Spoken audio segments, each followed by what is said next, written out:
Plug the audio in. What's going on? Hey, we're live. Yo. There's Jay already in the chat. Hey, Jay, what's up, man? What's up, people? I'm not seeing the video. Oh, yeah, I don't see Oh, there we go. We must have run through the delay. There we go. Yeah, let's see. Yo. On Anybody in Tascfam. here?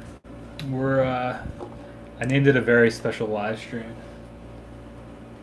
My headphones. Oh, who can plug this?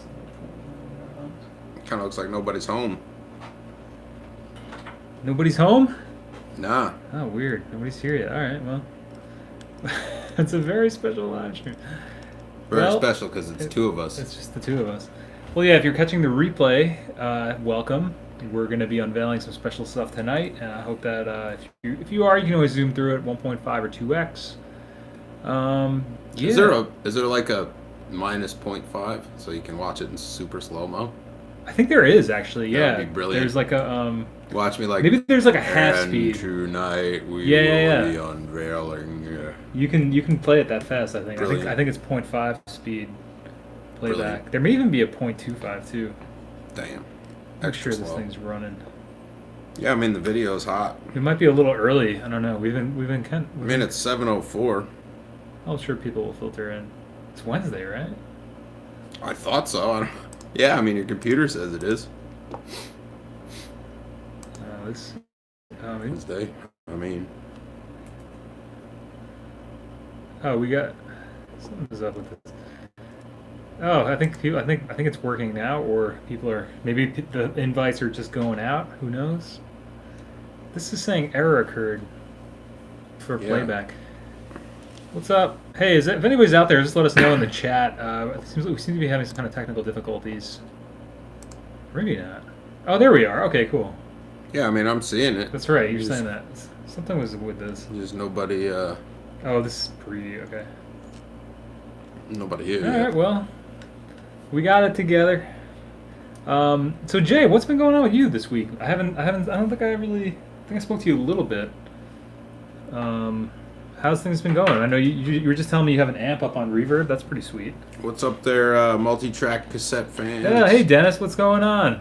Thanks for coming through. Dennis is out in Netherlands. Damn. So. What's the weather like out there? Yeah. We got muggy swamp here, with occasional giant downpours. Yeah. Hoping it's a whole lot fairer for you over there. And is it bright out there still? I'm assuming that I know that you're 5 or 6 hours ahead, but I know it's 5 or 6 hours ahead. Yeah. But whoa! So you're catching us like 3 in the morning or some kind of shit? Yeah. Well, 12. Well, Midnight, 7. 1. 1. Damn. But because I know it stays pretty bright out there, because he's probably up pretty far north. Yeah. Yeah. So thanks for coming through, Dennis. Good to see you before you go off to sleep. I hope you have pleasant dreams. Yeah, and a pleasant tomorrow. We're just hanging out. Oh, today was good, but the last couple of weeks were hot. 35, 37. Wow, that's a lot. What is it usually this time of year for you? Probably like, I don't know, late 20s, mid 20s? I don't know. Do you know the conversion on Celsius? I'm terrible at that shit. My new soldering iron adjustable is in Celsius. Yeah, I don't know.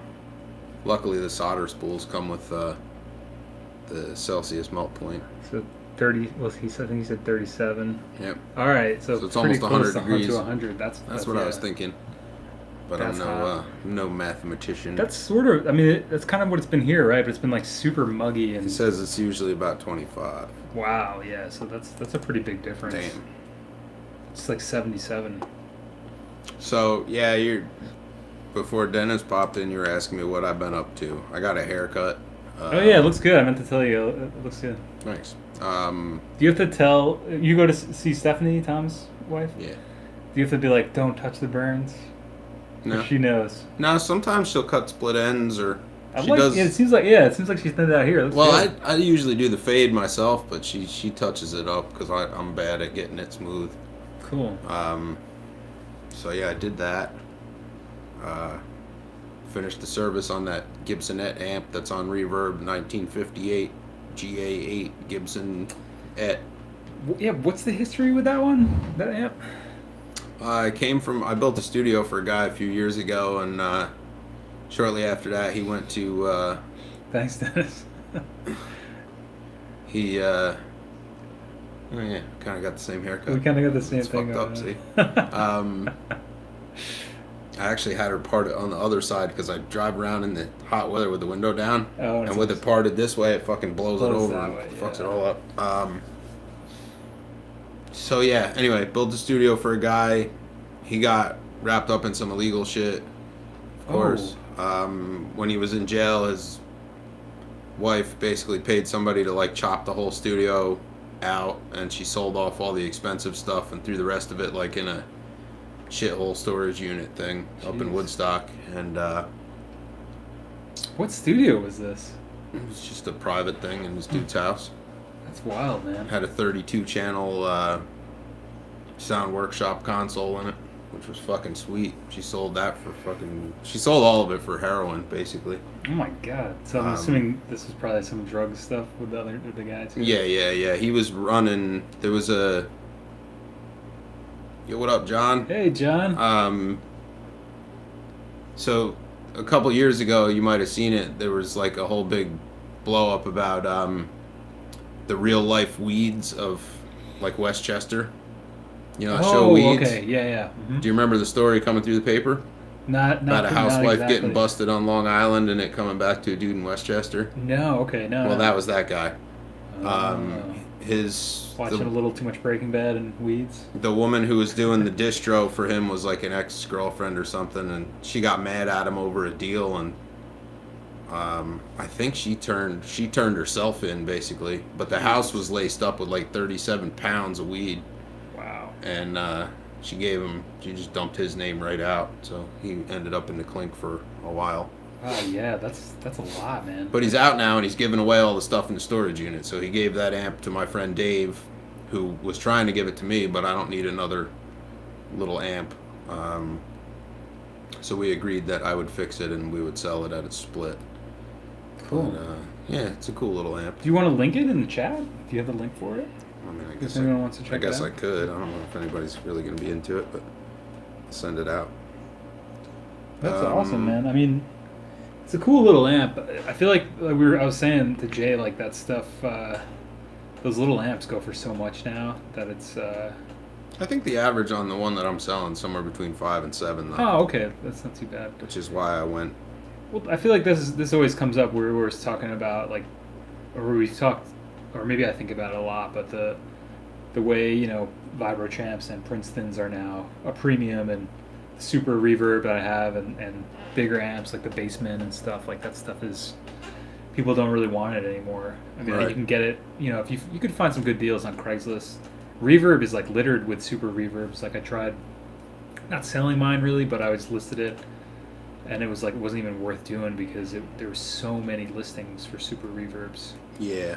That's a great amp, and it's really a shame because if basically if you got the back strength and the arm strength to get one of those, I would get them because the prices of them are.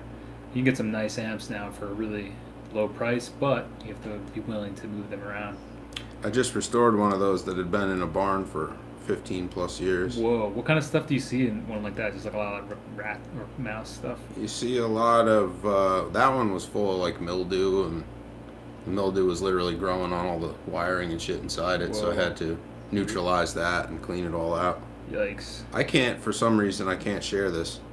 Oh, weird. Like it won't let me physically click on the link. Huh. Oh well. Instead of It won't do frame it. of reference. Oh, Matt, what's up, buddy? Happy 808 Day. It's 808 Day? I didn't know that. I would have put something out for that. Well, here we are in the stream. Have you seen those 808? I think they're Adidas. Well, it's 808 because it's 8, which is August on the 8th day. Oh. Yeah. Well, wait, so then is it. I'm assuming that means like the drum machine, right? The Roland 808?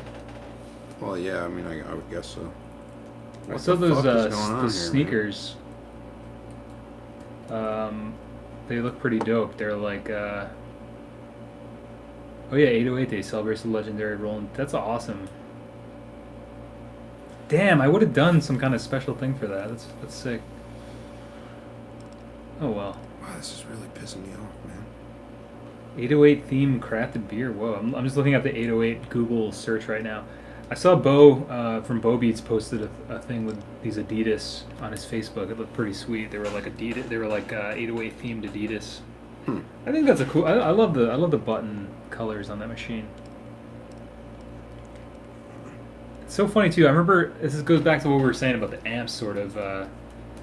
Because like I was watching like a Beastie Boys documentary or an interview, I think, with Mike D, and I think he was saying that, at one point when those first came out, I think they were big, and then they kind of faded away, and people thought they were kind of crappy. Yeah. So then, like, when Beastie Boys was doing, I forget which album, but he would work on stuff, and I think he said he basically picked one of those up for really cheap back in that day because people didn't want them, and now it's like, oh my god, 808s, so they'll go for what 2, 3, 4K for like a A decent lot, one. yeah. It's just so funny, like how things change like that, like the people's perception of things, and I don't know, like the tube amps too, like Vibrochamps and stuff. Like when they first came out, they were practice amps for people. They were student amps. Student Not amps. even practice amps. They were like for the kids. Right. Yeah. Student amps, and then at one point nobody really wanted the silver face ones. I think, from what I understand. No, Silverface up until like the last even 10 years was still on the shit list. Yeah, like people look. There was like the gear snobs looking down on that stuff, right? Yeah, if once you got past the 68 drip edges, nobody wanted to fuck with it. Well, Because the drip edge ran the risk of having the blackface circuit in it, so people right. still were eating those up. Right, because it was transition year, Yeah. and that's what my Super is. Not all those have blackface circuits, though. You'd actually have to like. Oh, really?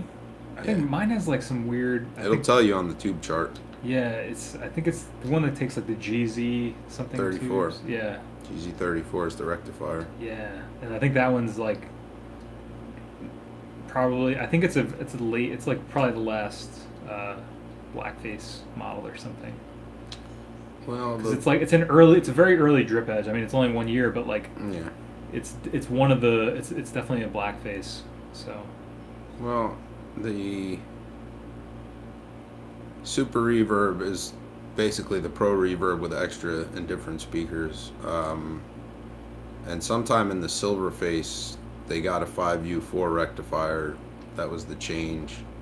And I think the Super did too. So, I don't know. It's hard to say. You'd have to look. yeah, It'll tell you on the tube chart, though. There should be a stamp. yeah. I should look. I don't even know which one it is. Will comes through. What's up, Will? Otherwise, it's hate speech. Matt, that's. What the fuck is going on here, man? Yeah, obviously we were talking about the Fender amps being silverface, blackface, and yeah. Yeah. 808 day. I didn't know that. Good night, everybody. Okay, thanks, Dennis. Thanks for coming through. Yeah, I mean, the black Fenders versus the silver Fenders. Yeah, for a while, nobody wanted the silver ones, Yeah. and now the silverface champs are. I don't know. Well, now the Silverface anything has come up in value and in price quite a lot. Mostly because the blackface ones are already, in collections or being gigged someplace mostly. Yeah. And, the really good ones of those don't come up for sale. Right. Like if you saw a real blackface deluxe, it's either not for sale or you don't want to know how much it costs. So the next best thing is to buy a silver deluxe and either do some mods to it or It's don't. not hard to make those into the No, yeah. if you cut out the CBS changes, it's really not a big deal. Remember the Interpol? There's like an Interpol YouTube video or documentary of them in the studio for the last album or the second to last album, and Paul Banks is like showing off the amps that they're recording with, and they're like all blackface Fenders. Yeah, I'm sure. And he's just like, these things only sound good when you crank them all the way up. No, that's not And it's entirely like, true. I know. It's just a funny clip of them like Yeah. of like that must be really fun to be able to fuck around with them. And Yeah, I mean the blackface shit's cool. There's well, Jeb's talking about the brown ones now too. yeah, browns are sweet. The brown-faced Princeton is a 6G2. That's the one I always use parts of the circuit out of because it's got the best tremolo fender ever made. That's right. I remember you saying that. Yeah, that's a very superior sounding amplifier. I have a bad story about I think it was a brown faced champ, or it may have even been a tweed one, right? That's the precursor to even the brown ones. Yeah. And this guy had one. It was the loudest fucking amp I'd ever heard. What was it? It was I think it was a small. It was I'm not sure if it was a champ, but it was a very small like Fender tweed combo. Could have been. I mean, It was like could have been anything. The Princeton back then was a single-ended thing, just like a champ. it was There was a Harvard, probably which was also about single-ended. the width of a champ, but maybe a little taller. I don't know. It's probably either a Princeton or a Harvard. And it was the loudest amp I've ever heard for that size. Yeah. Like we were playing it with like a 410 bass solid state bass cab and a drummer and that amp, and it was like, Jeremy, like turn that fucking thing down. That thing is loud. And I guess something happened to it, and the guy thought he could fix it. He hacked it up, and that was it. He threw it out because he thought he didn't know how to fix it. And I was like, Oh my God. holy shit, it's only like, what the hell? I would have like. Yeah. This was a longer time ago though too. This was probably like. You really don't get rid of those. I know, and I was like, dude. He's like, oh no, it wasn't really worth that much. I was Bullshit. Like, it's like, why? Oh man. That thing was sweet. It was probably just something dumb too. So that's my bad story about a tweed. Jeb S, that's the harmonic trem. No, the harmonic trem is out of the. There were a couple that had it then. It's the bias wiggle trem. Yeah, The harmonic trem actually is like almost like a fucking tube-based phaser, but it takes a whole bunch of extra shit to make that happen. It's a pretty Twin. cool sound, but it does something totally different. What's up, twin? Bandmaster, yes. Yeah, Bandmaster was one. There were a couple amps in that line that had it though. I could look through my Fender history and give you an idea, but I can't remember off the top of my head. Yo, so we're talking Fender amps. Yeah, twin, you showed up just in time. There you go. I was telling a story about a tweed that my friend threw out. Yeah, that sucks, man. Yeah. And just talking about how the prices of them have been coming up a lot, like even the silver ones and even just the smaller models everybody wants now, and how the bigger ones are falling out of favor, especially price wise. Yeah, it was sweet. It was some kind of early tweed, and something happened with it. This was many years ago when I was like a lot younger, and I at least knew what it was, and we had jammed with it, and then I later found out that something happened with it, and the guy tried to fix it, and was like, I just like fucked it up and threw it out. The worst part is inside a tweed, like there are so few things that you could actually fuck up in there. Like, Yeah, I know. It's like, holy shit. I don't know what the guy was. Especially now they repop transformers and all kinds of stuff for those that are like correct spec. You could rebuild that thing basically from scratch if you had to. That sucks. Yeah, that does suck. That's a really bad story. What really kills me about that is I see them sometimes and they're like living in dank ass basements in like people's houses, and they exposed to so much moisture that the tweed is like sagging off of them and shit. It's like, Oh man. man, why don't you fucking sell that to somebody who will do something with it? Yeah. It's ridiculous. Yeah, it's a real shame. I can't stand it. And that's Really kills what's me. driving probably the price of them up too, man. It's like they get rarer and rarer because the stories like that, and the one you just told too. It's, you know. Yeah. Hey, cafes. Yeah, so I think Big Star had a harmonic trem on their first album. It does sound like a phaser. Interesting. Yeah, that harmonic trem actually sweeps through. I'm sending a link. I'm hoping it works. It Looks like actually it's on there. Sweeps the frequencies. Yeah, can you open it though? Let me see. Yeah, so this, you want to just give a quick I'm trying to update I'm for trying these to see guys? if it opens. Yeah, it opened for me. Did it? Yeah. Okay. So yeah, that link I just popped is the Gibson GA8 that I just Just cleaned up and did a real quick retube and clean up on for sale. Hey, what's going on, Catface?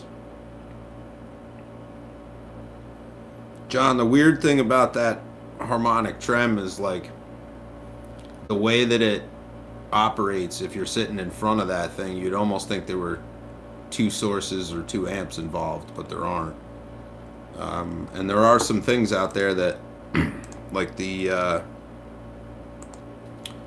Revibe, which is a Weber kit product, includes not only a reverb circuit like the 6G15, but it also has the harmonic trem built in to the kit, so you can actually do that without a power section, without anything too crazy.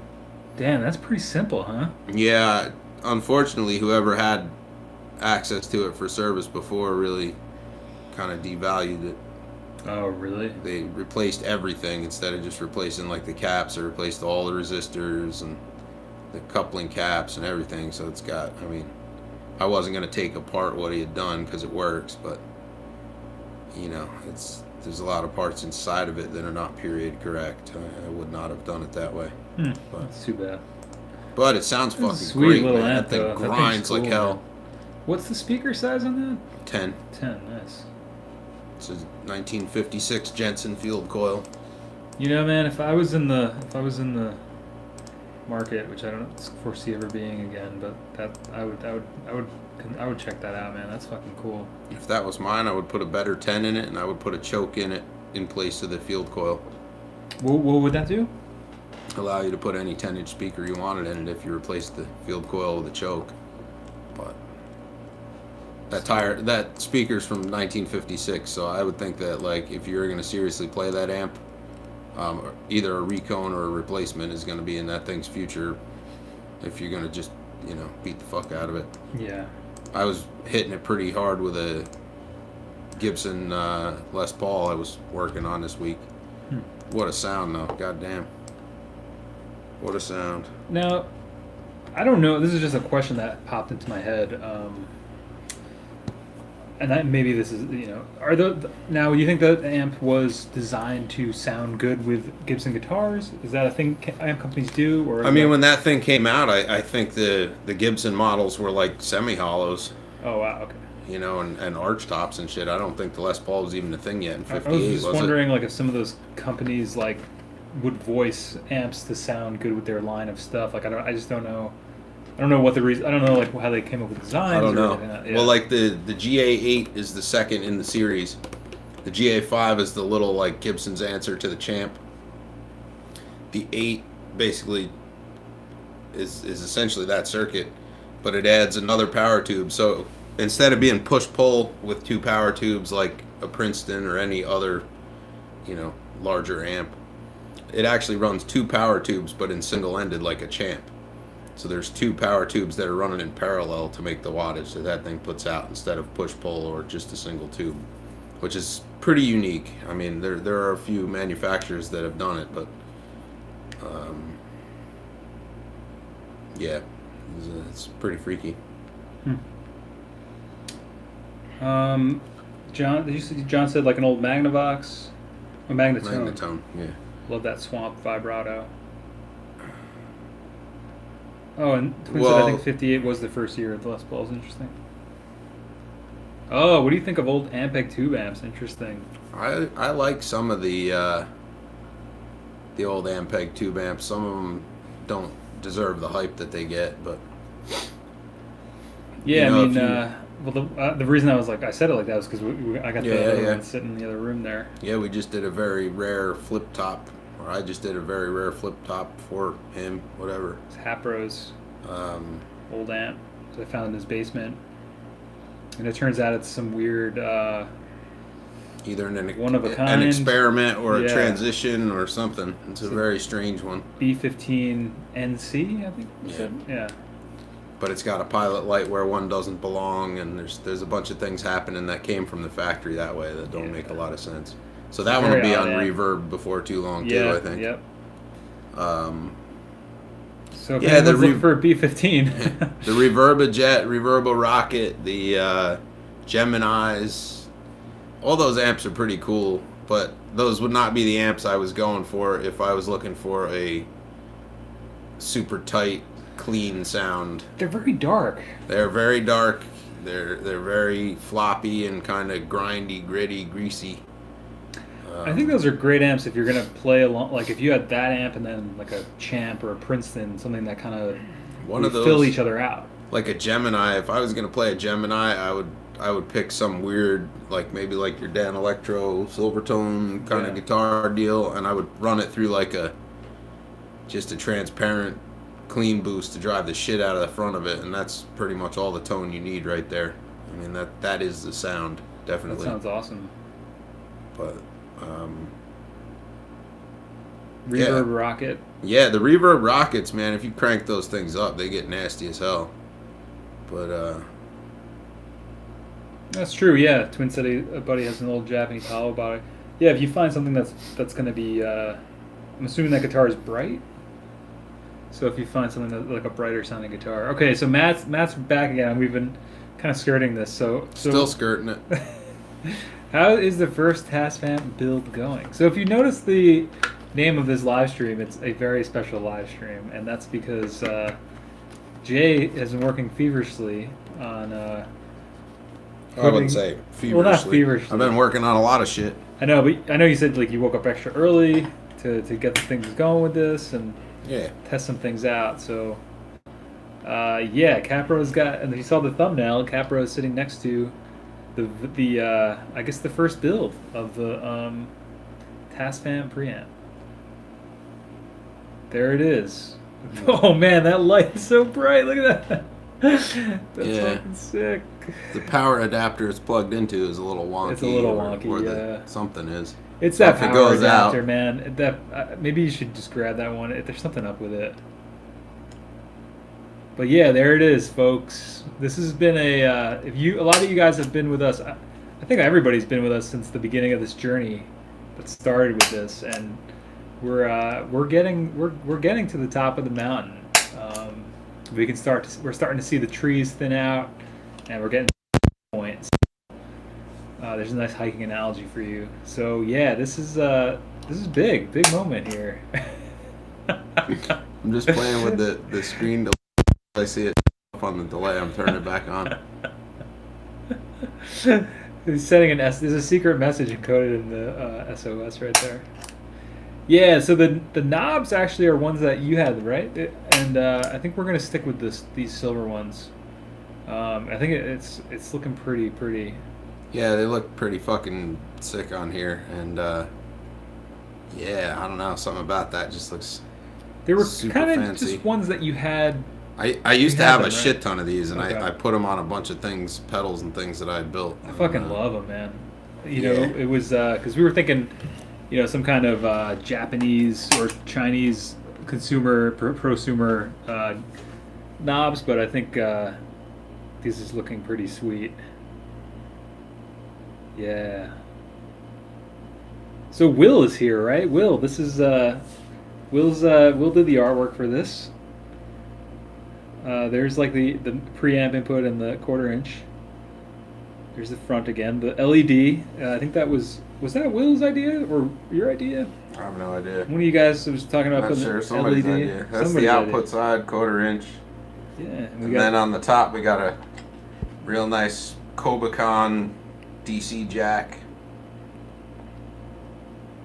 It's looking pretty. Cafe said that thing looked futuristic. Thanks. Okay, Jeb's got dibs on number 9. That's right. I actually have my notebook right here. I'm gonna I wanted to just look through here. I got a couple things I got to talk to you guys about. I like the Tascam aesthetic, Matt said. Those are cool. All right, well, I don't know what to tell you, bro. You could always swap the knobs out. Get some cheap ones on. I did like the Tascam aesthetic too.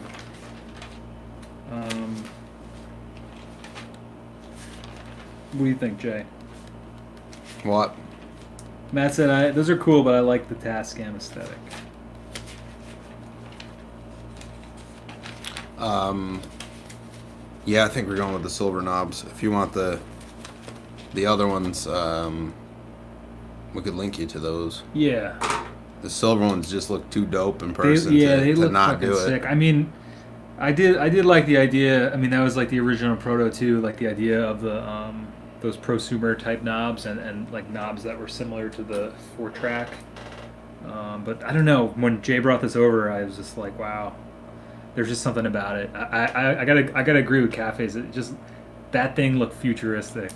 Yeah, yeah, it's pretty dope. So yeah, Jeb's got number 9. Matt Skizzo's got number 4. I think you said Matt. Twin Tom has number 1. So if anybody else has one of these on order, just let me know now which number you want. I think that's all the numbers we had. And also, I'm gonna be sending out an email soon. Or if you want to email me, if you're getting one, or if you donated to the Kickstarter, I need everybody's name for or how you want to be credited in the instruction manual. So there's going to be an email going out, but if anyone wants to be proactive and just email me at 424recording@gmail.com, I'm sure all you guys know that. What are we doing for an instruction manual? I don't know. I was thinking maybe just like a one sheet. So your input goes here.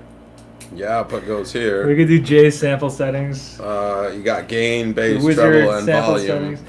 Well, yeah, I mean, My settings are like crank it, everything but the crank it, volume all baby. the way up, Yeah. pretty much. I don't know. That's kind of I could drop some settings in that from the songs I'm doing now too. And well, the thing was, just one of the Kickstarter rewards was credited in the. I think pretty much everybody gets credited in the instruction sheet. So Gotcha. I was thinking we'll go over to. There's like a great print shop here. We could do a quick. Maybe Will would be up for putting like a one sheet together or something. All right, I could do it too.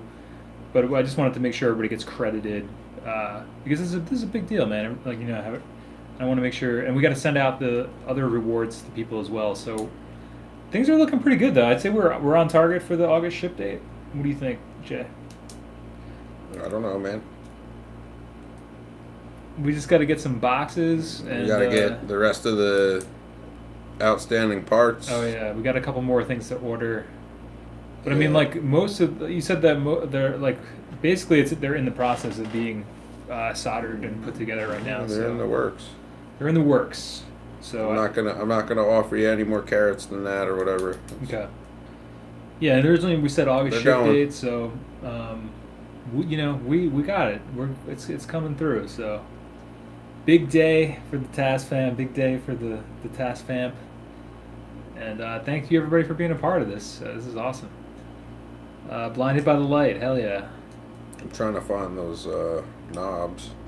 Anything less than a Kobicon jack, and I'd be livid, Mr. Wiz. Yeah. Link those other ones for me, please. I already have a shit ton of futuristic lapels. I want that Tascam aesthetic with all due respect. Okay. Sorry, man. We'll link you up, brother. Yeah, I'm looking right now. Southern Gentleman. I'm gonna need a 5-sheet manual, thanks, with 37 different samples. Holy shit. Those would be fun to do. It's kind of like I was picturing like an old like Nintendo manual. You used to get with Nintendo cartridges. It'd be like one of those little flip books. And then they always had like the enemies and stuff in there. Right. And I also like when the books have like sample settings. I always think it's really funny. I'm working on some new videos that are going to be a little bit different from the stuff that's been coming out on the channel, and I was looking at some of the boss manuals today, and it was really funny to see what some of the settings are called and etc. All the instructions just say just plug it in. Yeah, I mean that's pretty much it. Yeah. Well, I mean, I just didn't want to, because we said that we would credit everything. Maybe if we make a landing page and credit people, I don't know, or put them on a Kickstarter. I just don't want to, because that was kind of like a reward for the Kickstarter. But if everybody doesn't care, then about the instruction manual, we can what do they say, 86 it or 76 it or something? 86 it. Jesus. Preset for bad guitar solo, then muddy bad guitar solo. Yeah, definitely, I could hook you up with that. Yeah, I think you basically just have to. Yeah, montage in the manual, Capro, Hapro, Tim, the whole crew. That would be awesome. In the NES games, they just labeled all the bugs and errors as secrets. That's right. Yeah, dude. Matt said he can't wait to rock out with his cock out. Yeah, I saw that. I was, Maybe just a yeah, thank you certificate. That's a cool idea, Catface. Yeah, that sounds cool. Just like a little, because you're right. You guys are right. And like Jay's saying, just plug it in. Um, yeah. I mean, that's essentially it. I mean, I hate to be like that guy or whatever, but it's sort of like right. I mean, usually stuff comes with a one sheet at least, right, or some kind of like little, or is that just some stuff does. I yeah? think it really depends. I mean, there's a lot of Yeah, maybe just a little handwritten note as a thank there's a you. lot Yeah, of shit thank you out business there. card. I like that. Let's just do that. Man, I'm We'll trying just to find handwrite these. them. I'm Thank still trying everybody. to find So these fucking knobs, man. This is not really because proving. some of the donors were like anonymous, so I don't know. I don't know if I have everybody's. I mean, I think I have most of you guys' names and stuff. So I don't know. I don't think you want 100 pieces, right? It's probably too many. 100 knobs, man. Do you need 100? I'm trying to find the link for the. I go to the what I think is a link, and then the picture doesn't work. I don't know what the fuck. And this is All right. 100 pieces. So Matt has a message for you, Jay. I think that's what you were asking me about. What? He's telling you what to draw in his Oh, Jesus. number 4. Screenshot it, would you? I'll write it on my little notes Oh here. man. This is the notes I took like way back when we were talking about this. You can see it right there. I got everybody's number. Mike Valdez. He didn't make the cut because I guess he wasn't able to do it. That's okay. But yeah, so Matt wants that. What is it? Man, I can only find these in like 5-piece lots. This shit is ridiculous. Or 20-piece lots rather. I'm looking, trying to find it for you in like Well, I mean, 5 and 10. we could include the other ones. What do you think, man? Then you're gonna have to wait for all the knobs to ship from Hong Kong. Yeah. But I don't know. Do you have like original design sketches or schematics? No. I don't think so. I think I we mean, I had have a hand-drawn schematic, I guess. But yeah, and I think we had like a couple. there's a couple of revisionary schematics in there. Yeah, there was a couple different art. I think revisions of the art. Yeah, that's we could true. include too. That's I'm starting to think it might be cool to have just like a one-page landing page or like a page on the site. It's all about the. That's all about the Tascfam. Because then we could do stuff like that, like Cafe's saying, put that stuff on there. Yeah. Does anybody else that's in the chat that's getting one want any kind of things drawn in it? That was our question. We know we got Matt's. So if you want any What am I drawing for Matt? Is it a stick figure with like a wang or something? What Yep, is it? you nailed it. I knew it. Fucking knew you it. want, like- I'm not even watching the chat, and I knew it. Yeah. Yeah. I don't know. All right. Well, Skiz said, "Don't sweat those knobs. I can find some similar." no, I got them for you here. Oh, okay, Jay's got them. I got this is a multicolor pack, but this is what we were looking at. It's just a lesser count. Yeah, I mean that was another idea too.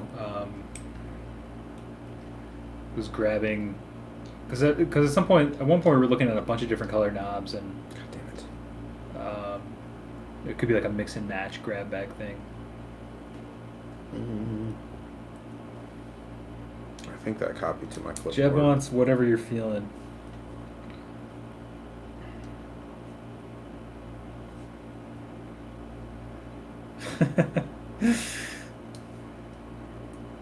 um,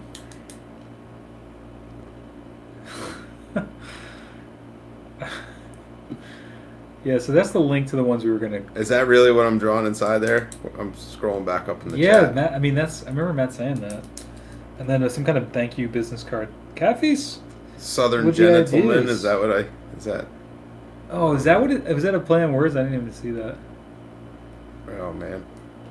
Thank you. I like that thank you business card a lot. Cafes with the ill ideas. You all could get day. Gagliardi to print those up. Oh yeah, he does stuff like that.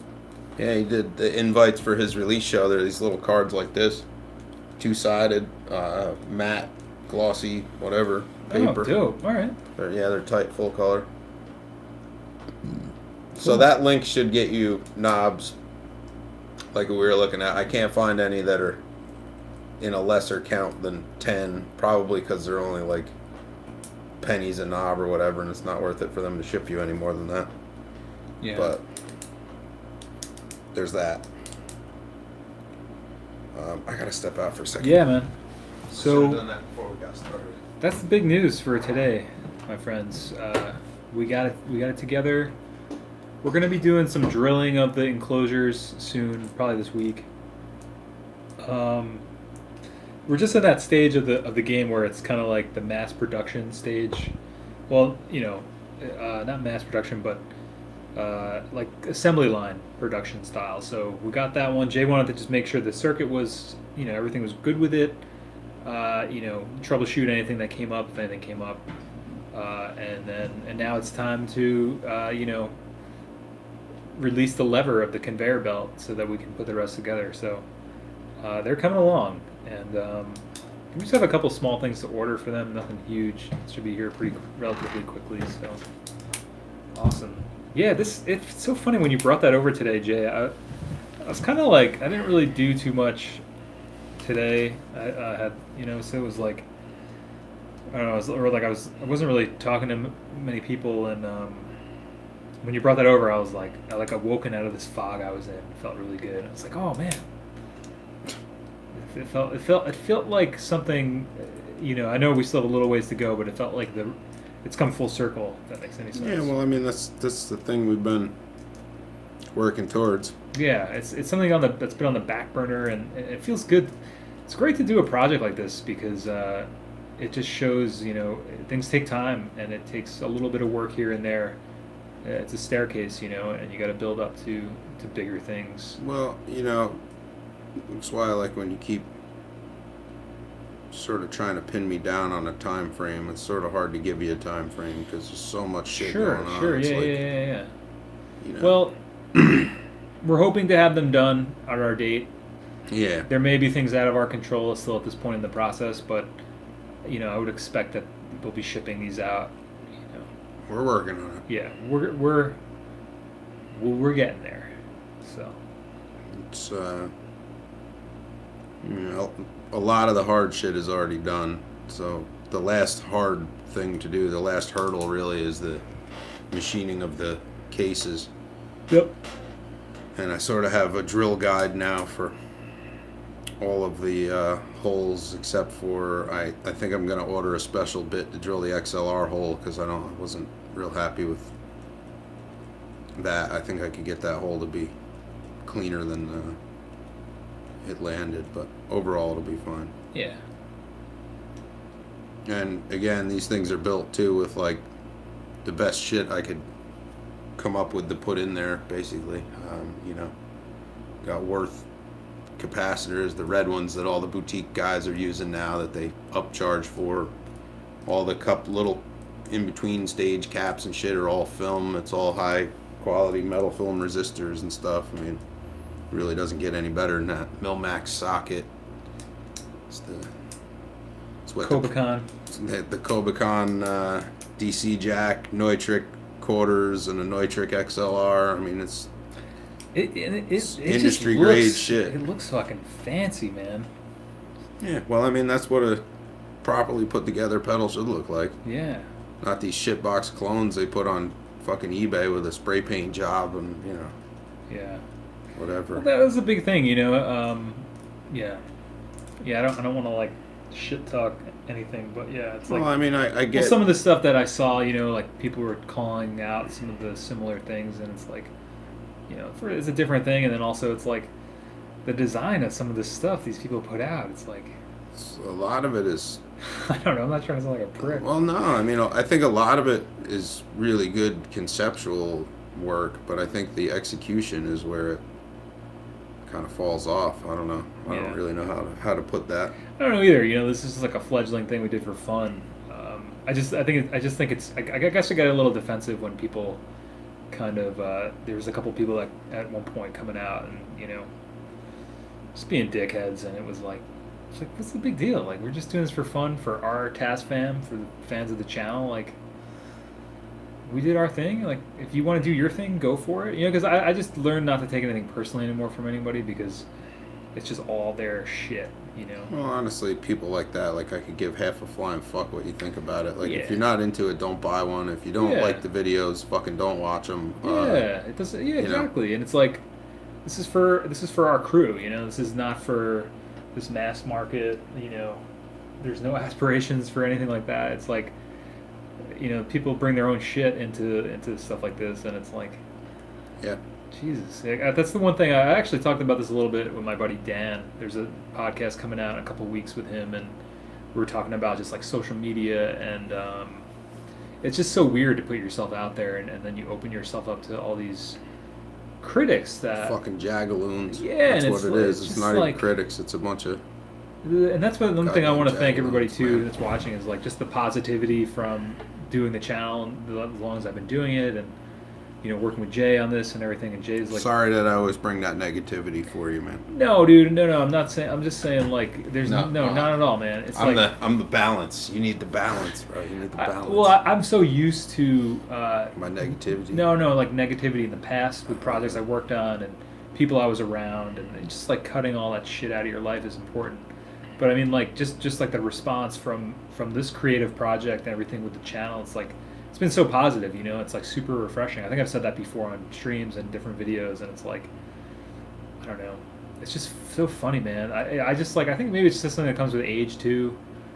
But I was just saying, you get to this point where you just realize like like I don't take anything personally anymore. Like, I feel like nothing fucking matters. Like the things people say, because it's just all that person's projection of their bullshit onto you. Yeah, Like, because most people are fuckheads. fuck them, So, Most people are fuckheads, man.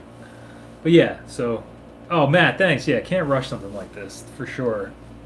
It's looking real Gucci. Yeah, maybe they'll be selling them in New York City on the street.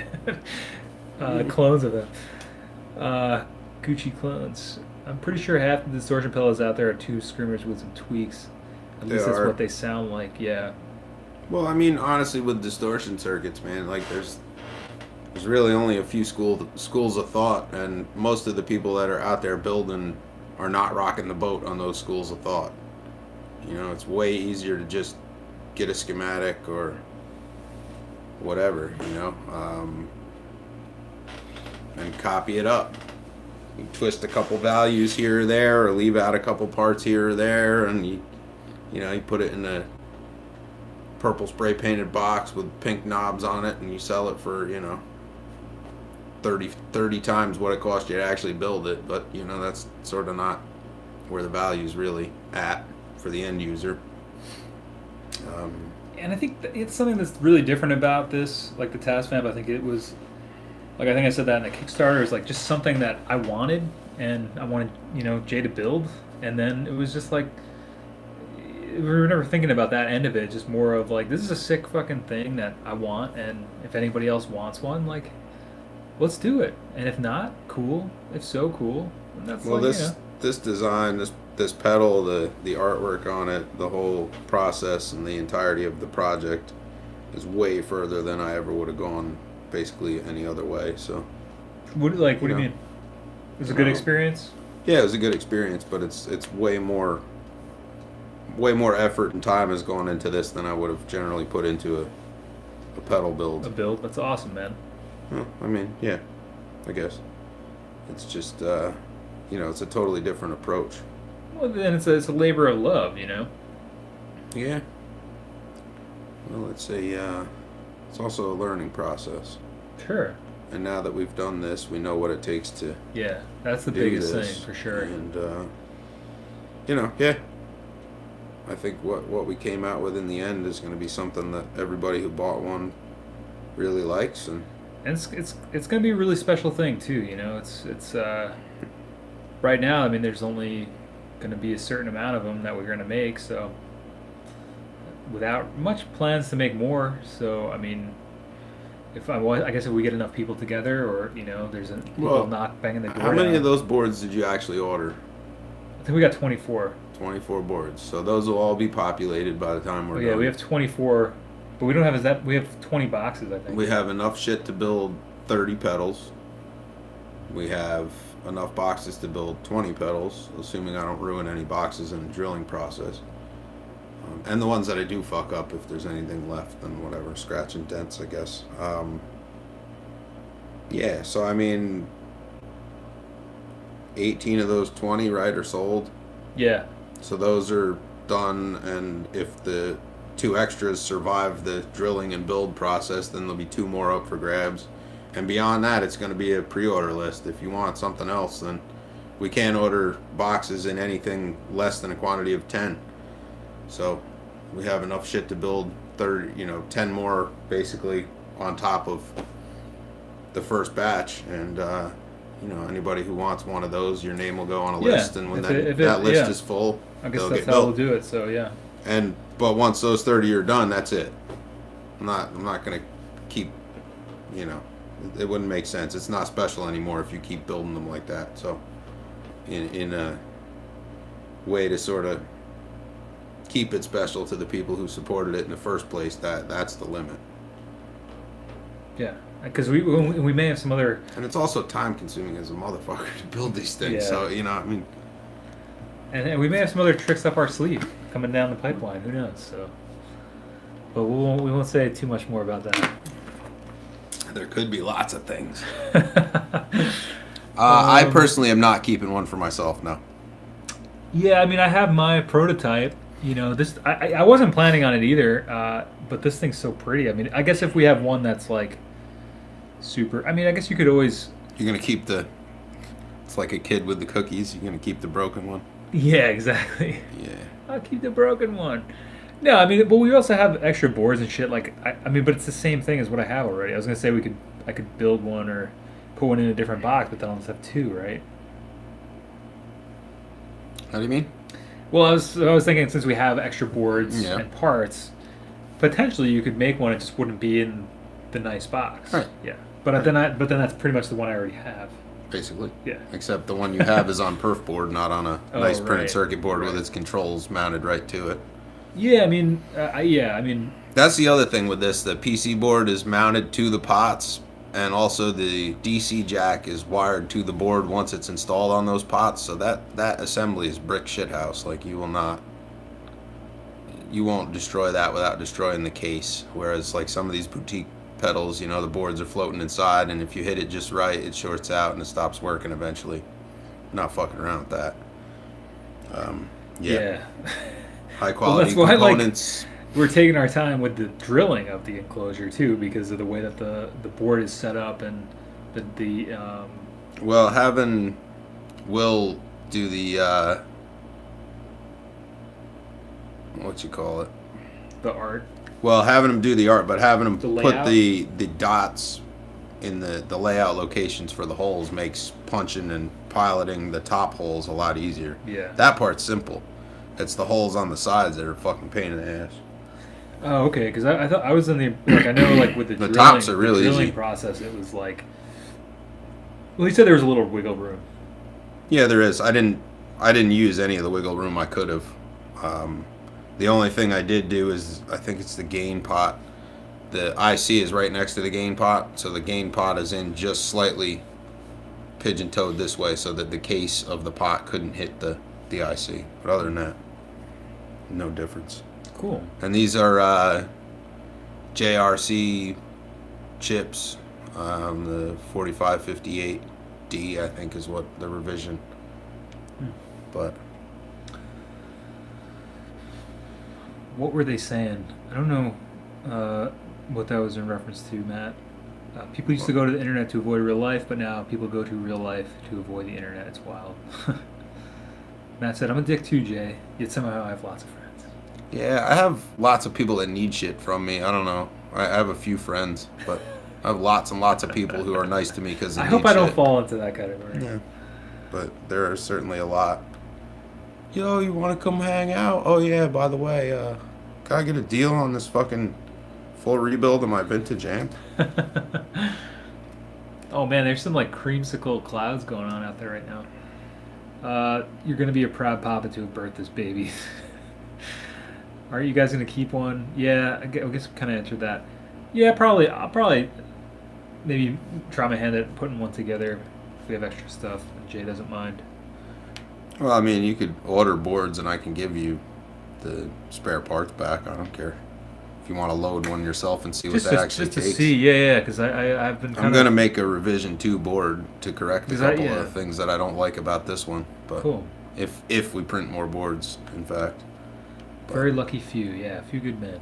well, see, that's sort of the point of this thing. Like, it's about making a product and the whole monetizing thing, whatever the fuck. But it's also about providing a product that comes from a place that the regulars have helped create.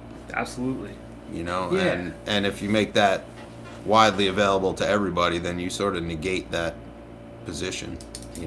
I mean, yeah, I mean, that's the it thing. wouldn't with make it too. sense to like crowdfund it and then build fucking thousands of them off of that. It just, I don't know, something about that to me just makes it not special. So, and I don't want to sit around all day building these fucking things. Got other shit to do. I mean, that's pretty cool. I think that there's something cool about that. If you were kind of at the beginning of something like that, but Yeah, maybe, but the pedal game is not really that fun. yeah, it doesn't, Honestly, it's not. That's why I don't want to be going to like fucking. That's why these manufacturers, the middle ground and above guys all have production houses that build their shit, and it's drop shipped either from that place or. Well, I feel like that's what happens too. Is some of these like a lot of they just hire people to put the shit together. Like you were saying, they Well, drop ship them. Yeah, The order. a Comes lot in of the and it big goes production plants out west and stuff. That's you send them your board files and your artwork and what the finish is supposed to be, and you might not ever even touch that pedal. Right. They'll do all the shit in house, test it, put it in a fucking box with the screen print on a box and the whole shit, and ship it to whatever address you sent them. Gone. That's wild. And that's a thing. It's like a 10 grand buy-in or something to do that, but Yeah. it's a thing. But that to me also cheapens the whole experience. Like, you're not getting a special product if it's not built with care by the person who at least was on the team that designed it. But it's also if you want to do volume, you have to sacrifice someplace, and Yeah. I don't really want to do that. Right. I'd much rather give people kits and stuff and have them build them themselves if I was going to do that, because Yeah, I mean it's interesting that the response has been to it is I feel like everybody who's been seeing it that sees it, oh yeah, that's cool, where can I get that? So it's gonna be interesting when they're not really available after if yeah, and that's we'll see what happens. I mean, if it I feel like it's the kind of thing if people are banging the door down, like I don't know, we'll have to at least sell them a kit or something. I don't know. Well, hopefully we'll have something new kicking around. Jay's the type of guy Reverb should be interviewing. Reverb. Oh, yeah. I don't know. That would be cool. They got Jay Mascis on there. Yeah. I could see you on there. They would not have fun with that interview. Not at all.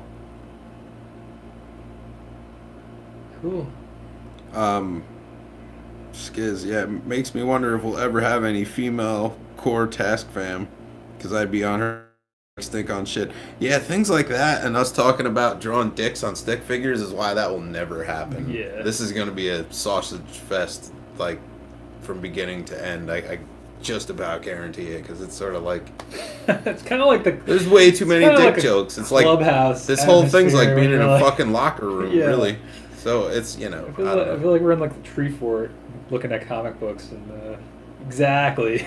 I don't know about Tell that. girls alive. I mean, That's the vibe. It's like, yeah. Yeah.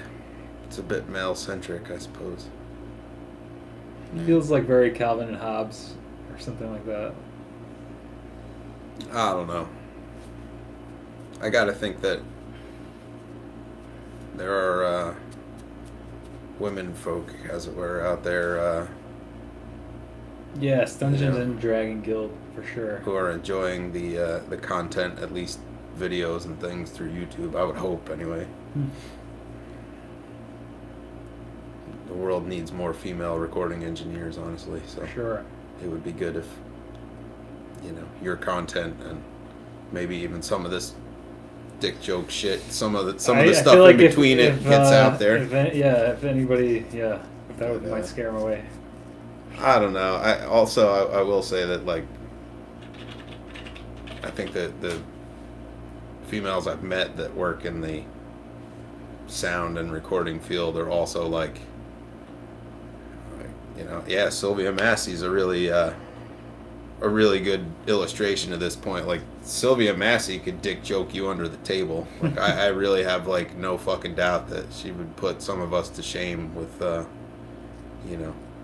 any of that kind of banter, just because she's been in that world for so long, but I'm gonna go check out my '68 man. Fender amp. It's all original. Oh man. So Yeah, I got this U87. You ever see a Coles 4038 in person? Yeah, there are definitely, tough ones and ruffians that could put up and hang with and probably outdo some of it. But, yeah, no. I don't know. I guess it is what it is. We are who we are, and we bring what we bring. And if you're down, you're down. And if you're not, you know where the X is. Just log the fuck out. But yeah. So anyway, I found those knobs we were talking about finally. Oh, cool. Not just the ones for him, but also ones for us. And they come from the U.S. instead of China, so we could have them theoretically by August 17th, it looks like. Dope. So that's a cool thing. The ones from China we're talking about, like, September or October arrival and shit. That's not going to work. Oh, wow. What are those ones? What? A little different? Nah, there's something else. This is the aluminum ones like that. 14 millimeters around, 16 millimeters in height. Oh, we gotta get the boxes too. And that's the knob. Well, I guess we could just ask too. Do you guys care if it comes in like a? We're just gonna get some cardboard boxes that they fit into. We're going to get white U-line boxes. Yeah. So I guess people would want those.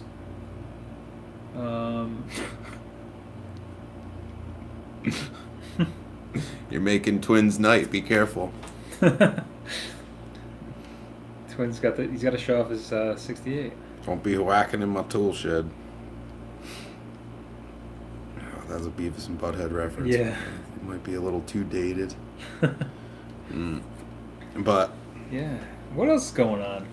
So we got that. This is a big development. Yeah. Besides that, I've just been working on all kinds of shit. Yeah, I've been working on a lot of. I interviewed Steven from Noir et Blanc V. I can't really pronounce it. It's French. Synthesizer channel. That interview is going to be coming out tomorrow on the pod. So check out the podcast 424 recording on any platform if you guys haven't already. It's also coming out on YouTube. It was a great talk, and it's actually going to be a 2-part episode because we talked for a long time. It was really fun. And then I also interviewed my buddy Dan. He reached out. The first ever person who wanted to be on the pod that reached out to me. Nice. It's funny, right? So he's an old friend of mine. So that's a great conversation. So August is pretty booked up in terms of that stuff. So I've been just trying to get ahead of that game because I did those interviews over the weekend, and I'm just trying to get them set up and ready to rock. So that feels good to have like ahead of that a little bit. I'm gonna grab a tape measure real quick. Yeah. I need to verify something. Bobby, oh hey Bobby, what's going on?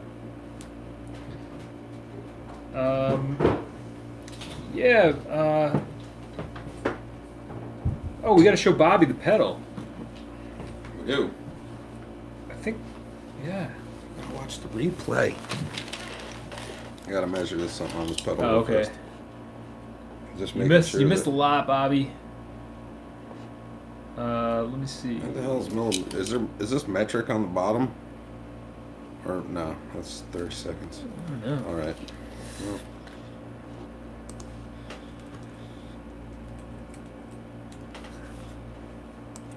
yeah, I mean that seems about right. Man, Capro is all curled up over there on the hamper. It's like his favorite spot.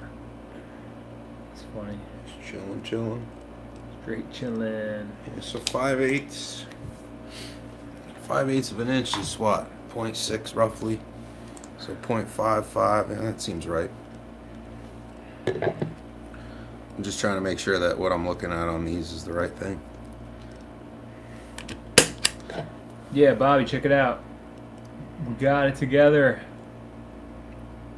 Well, number one anyhow. Or number one, yeah. It's pretty dope. Yeah, I've been wanting to get.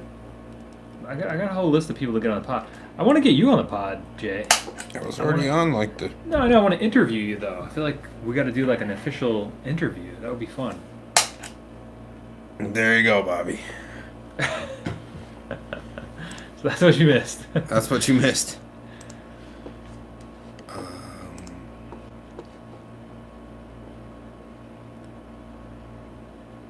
Yeah. So. I just want to make sure that I don't get this wrong, because if they're knob diameter, yeah, 16 millimeters. It's so funny. I wish I had dated this. I mean, we could look at the other live stream. But yeah, this is my early list that I wrote down like months ago, I guess. Yeah, When did we launch Kickstarter? In April? Yeah. that sounds right. Yeah. So that hasn't been too bad then. 3 months. This feels like so much longer than that. Yeah, I got all the notes here. It's gonna be good. We're just doing some measurements because we gotta get the boxes for them. 5/8. James Docker, what's going on? Dig the buttons, but those switches that turn the pedal on are too loud for recording. Huh. Sounds about right. You guys gonna ship them all at once? What were we gonna do about that? I thought you wanted to ship them all at once. Yeah, I want to get a shot of them all lined up. Of course. Of course. Yeah. I mean, the other thing with the preamp, at least the way that I use it, I usually just leave it on. Like I don't really use it as like a switching pedal, like. But I guess your mileage may vary depending on what you're recording. Yeah, I would think that if you're recording something that requires that kind of potential distortion, the pop of the switch would probably be about the least of your worries. Yeah. Probably get drowned out. I guess it depends on what kind of recording you're going for. Well, I also just had that pedal hanging over top of a AKG 414 running through a fucking mic preamp. So, you basically listen to that switch close mic'd. That's true, yeah. This is the switch actually in the room. And the room is hardwood floor and a parallel ceiling, so. Oh, that's a good idea, Landon. Yeah, I should get him on there. Landon's I haven't really spoke to him much. I spoke to him a little bit in comments, and I think I was on one of his live streams, like chatting with him. But he's an interesting guy. I want to learn more about him and what he's up to, because he occasionally shows back up and puts something out, but and he's into a lot of the same stuff, and that's why I always try to plug his stuff, because he makes some great stuff, great videos. Keith Richards, click the fuzzbox instead. Yeah. Suddenly demand skyrocketed 424. Yeah, they ranged in price, Bobby. I think right now we're pretty much sold out, but they were like 200 pre-sale, and then 250, right? 225. I think there was the early bird or something, and then we had the price if we ever make Regular more sale. room will probably be that. Condenser mic are super. Yeah. I mean, that's the thing too. I forgot that was right there, but Yeah. I mean, the boss switches aren't quiet. Yeah, it's because they're not true bypass. They're not mechanical. They're What's the electrical what's in the deal nature. with is that like a proprietary design on this? No, it's a. Most of them are transistor based, uh, either a D or a JK flip flop. That when you push the button, it switches the state of one of two transistors, and either turns FETs on or turns FETs off, depending on which transistor is activated. And that's how the bypass is done. It just doesn't allow signal to go one way or the other. You can modify bosses to relay true bypass, though. I've done that a whole bunch of times, and it really works out pretty good. Yeah, I've seen like those boss pedals where they drill the stop switch into them. Wasn't Catface? Wasn't there a thing about if you donated to Kickstarter, you get some money off the retail price of any that's left over? Yeah, sure. I mean, if you put money toward the Kickstarter, I don't see why not. Yeah. I did that with Andrew because he had. It's funny because he donated to the Kickstarter, Andrew Ryerson, and then he wound up buying one. And I was like, dude, you had already donated. I'm not gonna like double charge you. Yeah, no, definitely So wouldn't for sure, do that. if there's some left, and yeah, and you already donated to the Kickstarter for sure. Yep. So I would say dibs on the two that are quote unquote spare at this point, should they survive the manufacturing process. Those Yeah. dibs on those would go to anybody who put money out. Yeah, that's true. Yeah, how about that? So I'll when the contact batch is anybody. finished, if you donated to Kickstarter, And we have the two survive. yeah, We'll, I'm we'll sure reach they out will. or something. They might be like, Scratch and dent. well, they'll be scratched. They won't be dent. I won't drop them. I feel like that you wouldn't even notice them. You know. Well, I'm gonna modify my pricing right in the fucking bud, but you know, we'll see. Stream freeze. Audio's still going. Oh. Yeah, it says the health is good. Maybe try refreshing. I'll try refreshing too. Let us know if you can still hear us. I think we're still live. To James Doctor, is true bypass necessary? I don't think true bypass is necessarily necessary. It became a buzzword, and people realized they could make money by doing it to pedals. Having a buffer in your chain changes the way that the effects load the pickups, and depending on what it is that you want to do, that could be really good, or that could be, a negative thing. Oh, that's what happened. But My phone went into low power mode. Let me grab the adapter real quick. isn't that it hanging right there? Oh yeah. See, this is what happens. I set this stuff up and then forget to plug it in. Yeah. Yeah, So, so we should be back. Just let us know if we're back. I think we're good now. That's so weird. My phone literally went to low power mode, and then that's what caused that. Is true bypass on transparent? Yeah, I think the true bypass thing. I don't fucking build anything that is transparent. I'm sorry.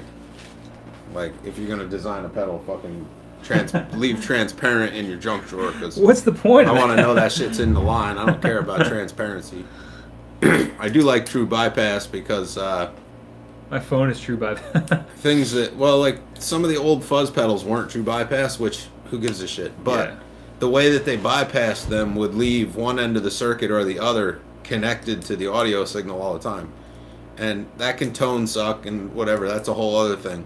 But what that can also do is raise the noise floor, which is not necessarily great, especially if you're playing like a fairly cranked tube amp anyway. When you click over to clean mode, you don't need extra hiss and static and shit coming out of your fuzz box circuits when you're not trying to use them. So, I mean, true bypass in some regards does make sense, and it's a good practice, to habitually build that way, but it's not the only way to do it. Yeah, I mean, I think it.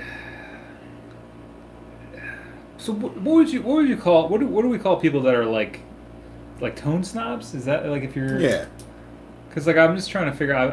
I'm working on a new series that's kind of about what we're talking about right now for the channel. So I'm working on a new character.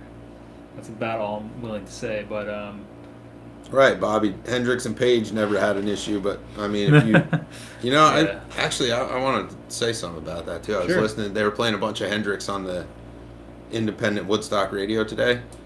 I never realized how fucking terrible his recordings are. That That's shit is like hard to listen to. It's that's fucking bad, the man. fucking point I always try to Oh make my about god. lo-fi recording and Whew. recording with the cassette recorder, because there's so many recordings like that of like super famous bands from that Great era. material, great musicians, terrible recordings. What the fuck? But you vibe out to it because it's a great fucking track. Some of it's hard because like the guitar like swells in way hot somewhere, and like I lose the drums, and then like the vocals are coming out of just the left speaker. But I mean, like on And, the like, whole, like this is something- like classic fucking rock and roll we're talking about. but it's though, you know? man, I never really realized how fucking horrible that was. Because there was a point in time where like the recording engineer quality hadn't caught up to the quality of musicianship. I mean, I always I say that all the time, man. I think that's 100% accurate, true statement. Like, the bands make recording engineers. You know, it's like if you have a great band to record, it's gonna sound awesome because that band is fucking awesome. Well, I mean that's not always true.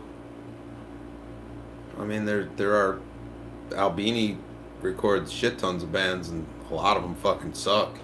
That's what I'm saying. But he's still a great engineer, even if the band sucks. But what I'm saying is like what makes like a great engineer. But then he's recorded bands like, obviously, like Nirvana. Sure.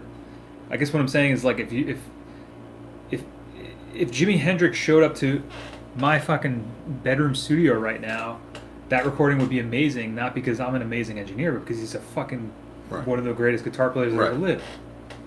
Yeah. I guess I don't know. James Doctor, Albini is totally overrated. Well, you know,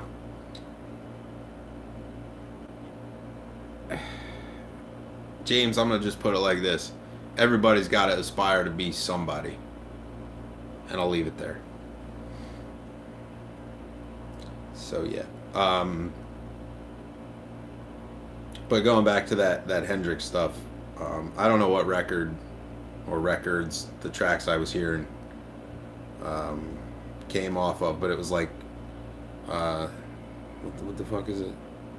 The one about the 6 becoming a 9?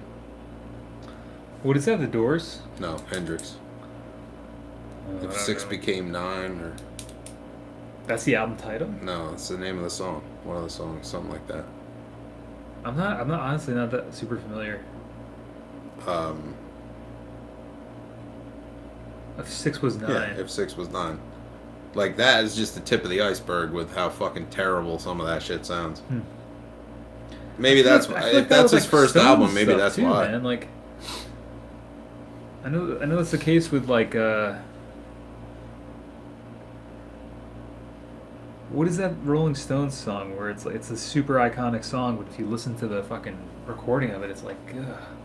Well, this is also my complaint with the Beatles, you know. On top of many other things. But I can't think of the name of the track. Bold as Love, Axis Bold as Love. Albini ruined Slint's album Tweez. Slint ruined Slint's album Tweez. Albini's job, as he describes it, is to capture the band as the band performs and sounds. So I like that album.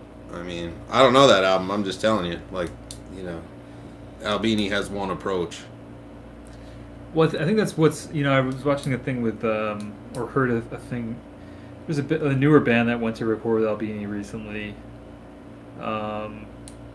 They recorded one of their records. I can't think of what it is, but it was the same kind of thing. Like he didn't give a shit about who this band was or the upcoming band. It was like they recorded what they sounded like. I think that's the idea. I think that's one of the hardest things to do is to record things the way that they actually sound. Cloud Nothings. Yeah, how did you know that's what I was talking about? It's funny. That's the album I was thinking. That's the band I was thinking of. Yeah. James Albini also said that he overproduced the Pixies' Surfer Rosa. So go figure. It's funny. I mean, but yeah. That's the one that has the "Happiness is a Warm Gun."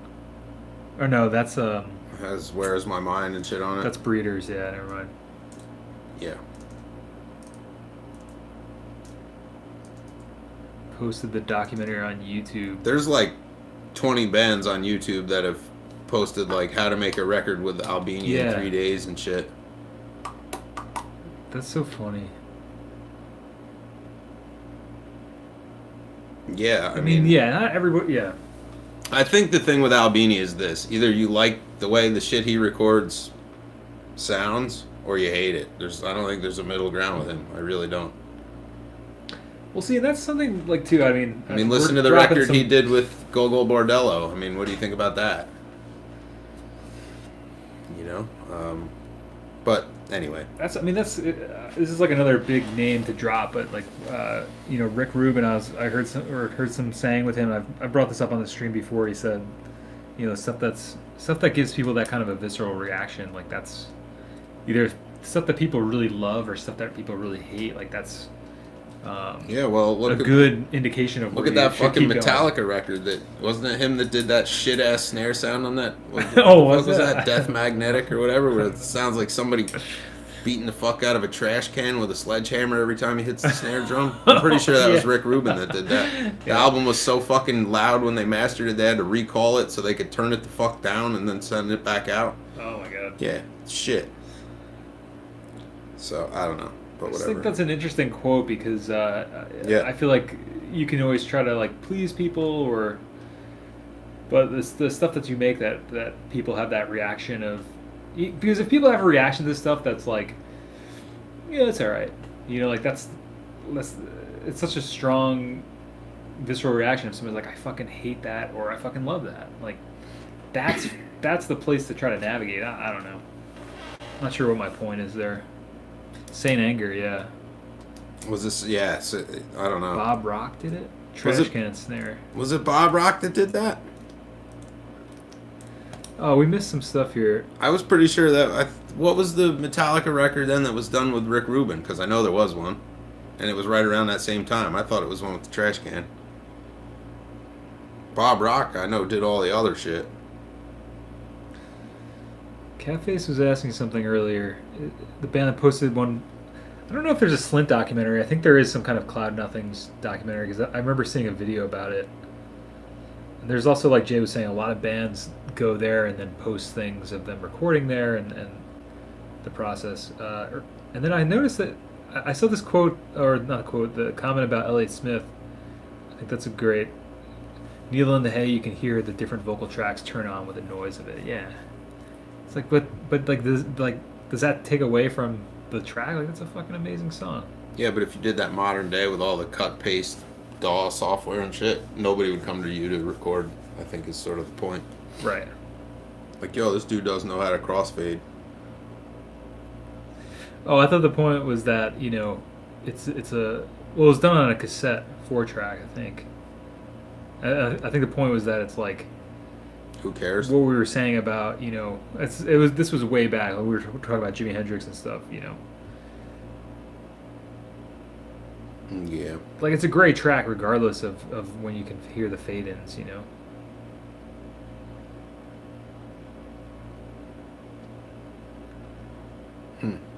What was that the first television album with Marky Moon?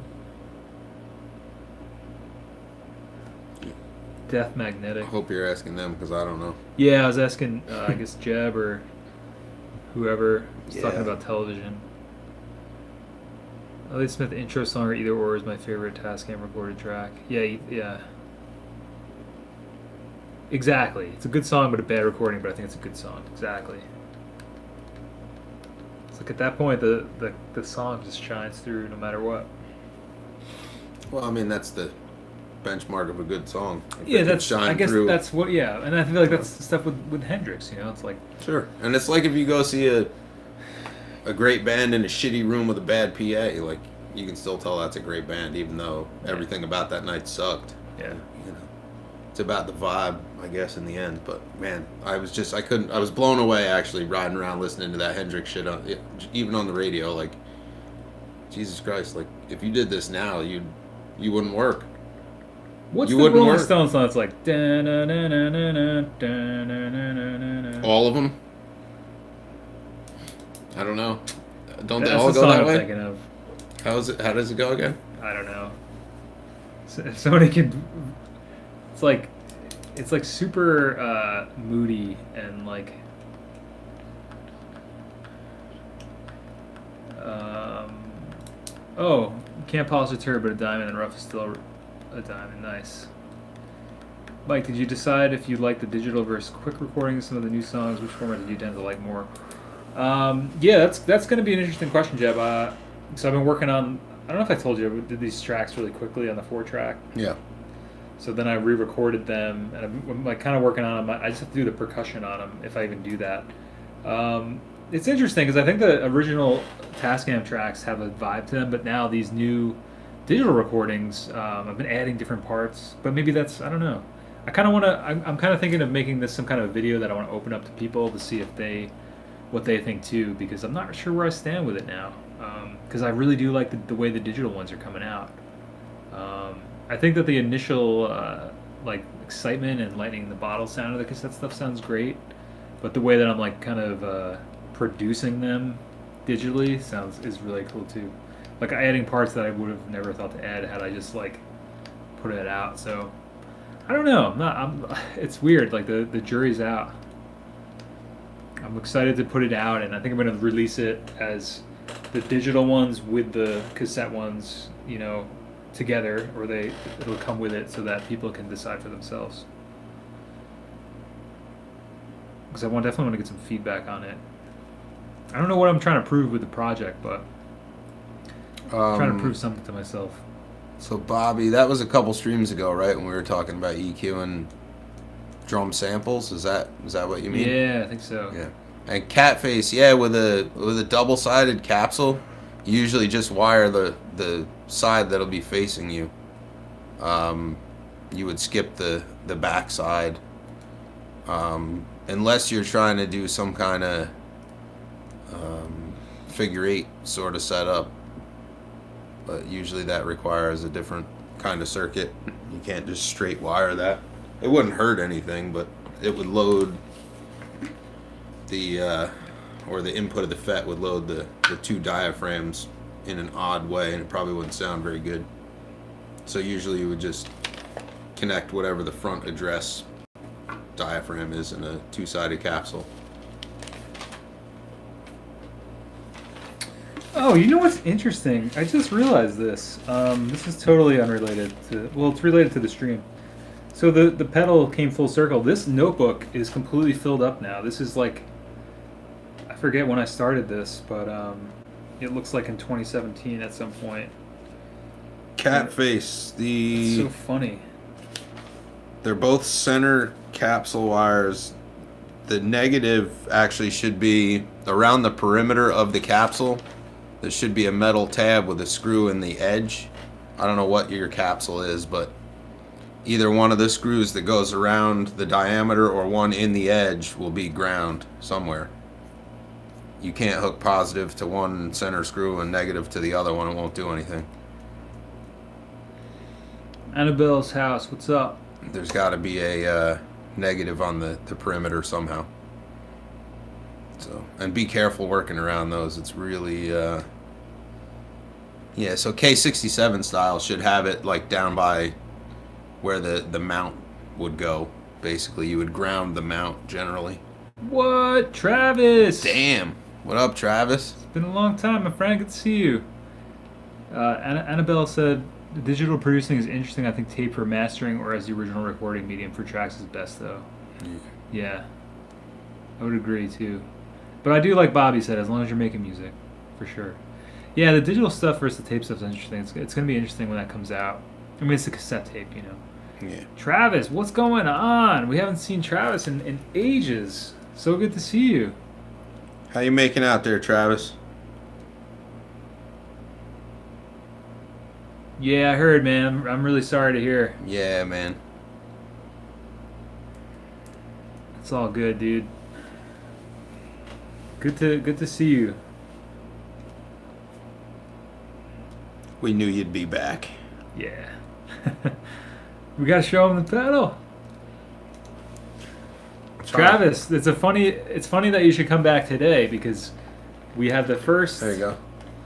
I'm trying to find a link for Catface here.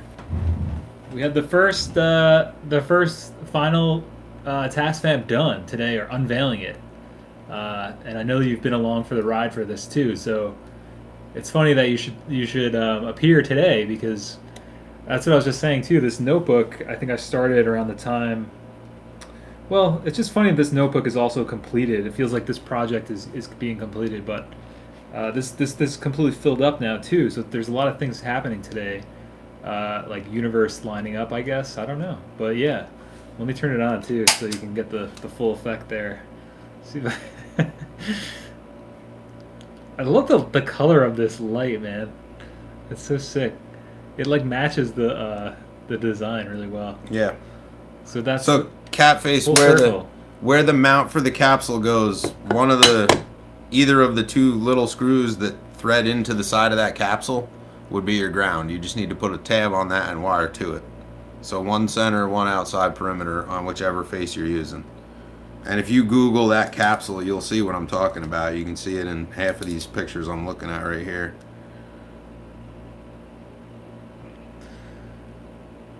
Yeah, dude. Thanks. It looks sassy. It's got to have a... Oh, Bobby, I went crazy on bidding on the Goodwill site for cassette decks, and I have like 4 on the. Wow. And then Matt said, I had 4 until I sent Mike 1. Yeah, man. It's right here. I think you can see it in the shot, right? I'm gonna have that mastering video coming out soon, or the master tape video coming out soon.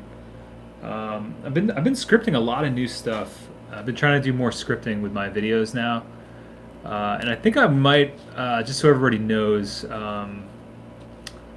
might not make a difference, but Mondays I think I'm going to be cutting back the schedule to just the live stream, and then Fridays I want to start focusing on, I don't know, producing the videos a little bit more rather than yeah. I have some big ideas, and I want to try to execute them in a.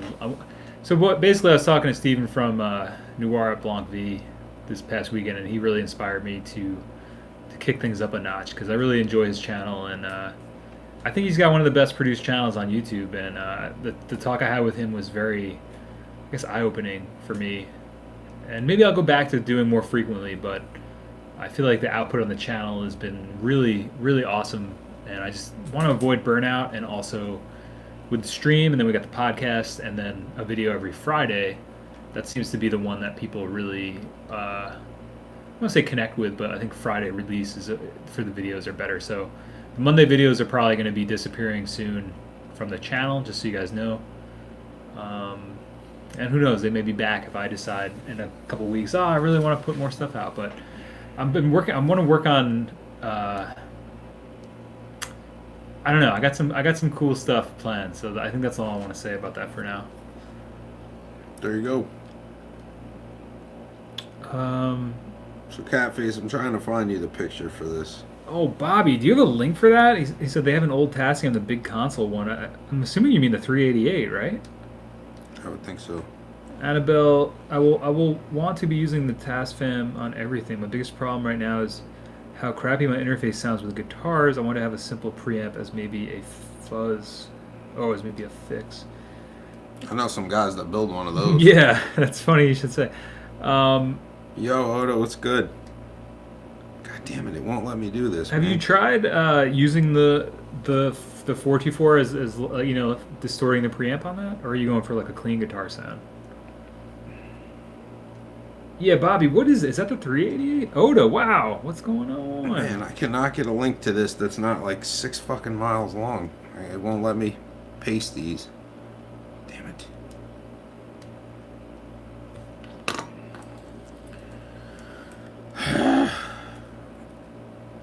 I'm looking right at this shit. What are you guys? What are you trying to figure out? Well, I'm trying to explain to Catface how it is that you get the second conductor for the diaphragm. You have to get the negative is the back plate of the. I'm just gonna hold the phone up. This is shit. Like, yeah. Can you see this? I can't link it. It won't let me. So hopefully you can see it. Center, hot. The edge, all those little screws are into the back plate. That's the negative for the whole microphone. So you just got to get that little wire on there somehow. That'll be your negative side. And the other side is also positive in relation to that black wire. So there you go. Hopefully that solves the question. And then I'll stop searching and get back to the live stream here because I just typed in. What did I type in? I've never used the VHS stuff. I've heard that. Does everybody remember, or did anybody ever listen to that band Times New Viking? I think it was like mid 2000s, and they were really big into just like really lo-fi recording, and they had like a pretty sweet output there for a minute. And I think they had mastered their stuff to VHS. I think a lot of people do that, but that's like the first thing that jumps out of my mind when I hear Catface. people talking VHS. I searched K64 capsule wiring, What's up, Oda? and I basically scrolled through the image search. There's one that's like Portuguese.alibaba.com or something. That's the one I was just showing you. But if you look at recording hacks, they illustrate it too with a brass capsule. It's a non-whatever. There's a back plate with a black wire, which is the edge, and then the centers. And that's how it's worked with every capsule I've ever messed around with. I'm sure when you get into ones capable, like multi-patterns, out of those two capsules, the way that wires must change. Because for like figure 8, the front and the back capsule have to be out of phase. So your mileage may vary with that, but that's the basics of how to connect the thing anyway.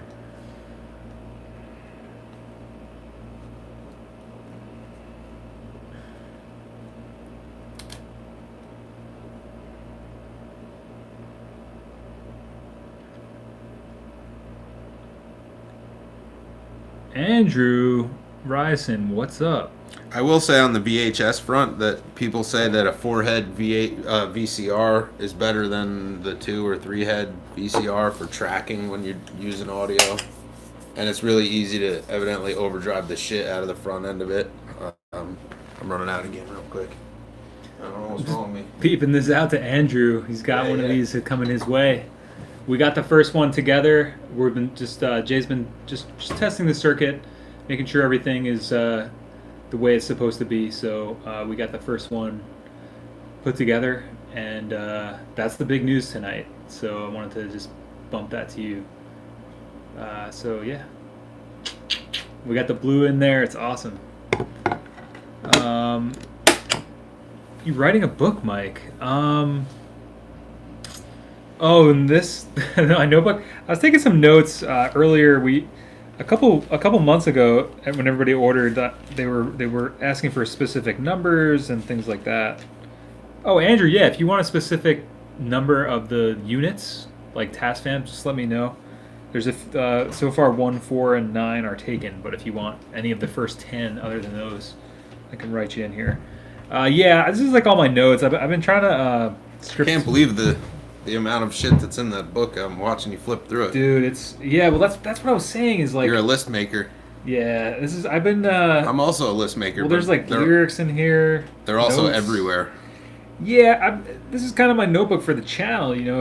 It's like everything that's been going on for the past year, and that's what I was saying was funny is that I just realized that while doing this stream, because it has like the notes for the preamps and stuff and other stuff, but like I just noticed that, and also like sometimes people come up with ideas and I try to write them down and but I just noticed that it's filled up completely the day that you bring over the first finished one, which is I just think is funny. It's like I was saying, it's like it's kind of come full circle. Yeah.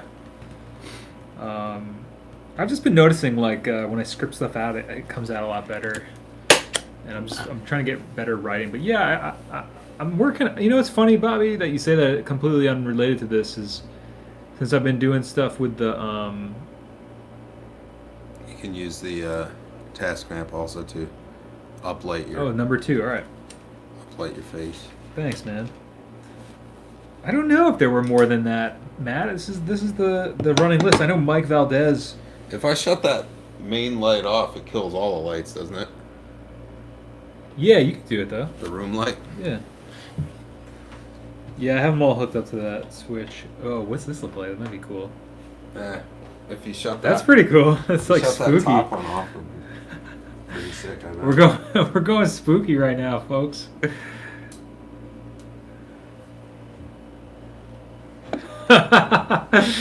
We're still here. We're just fucking around. We're lighting up the room with the.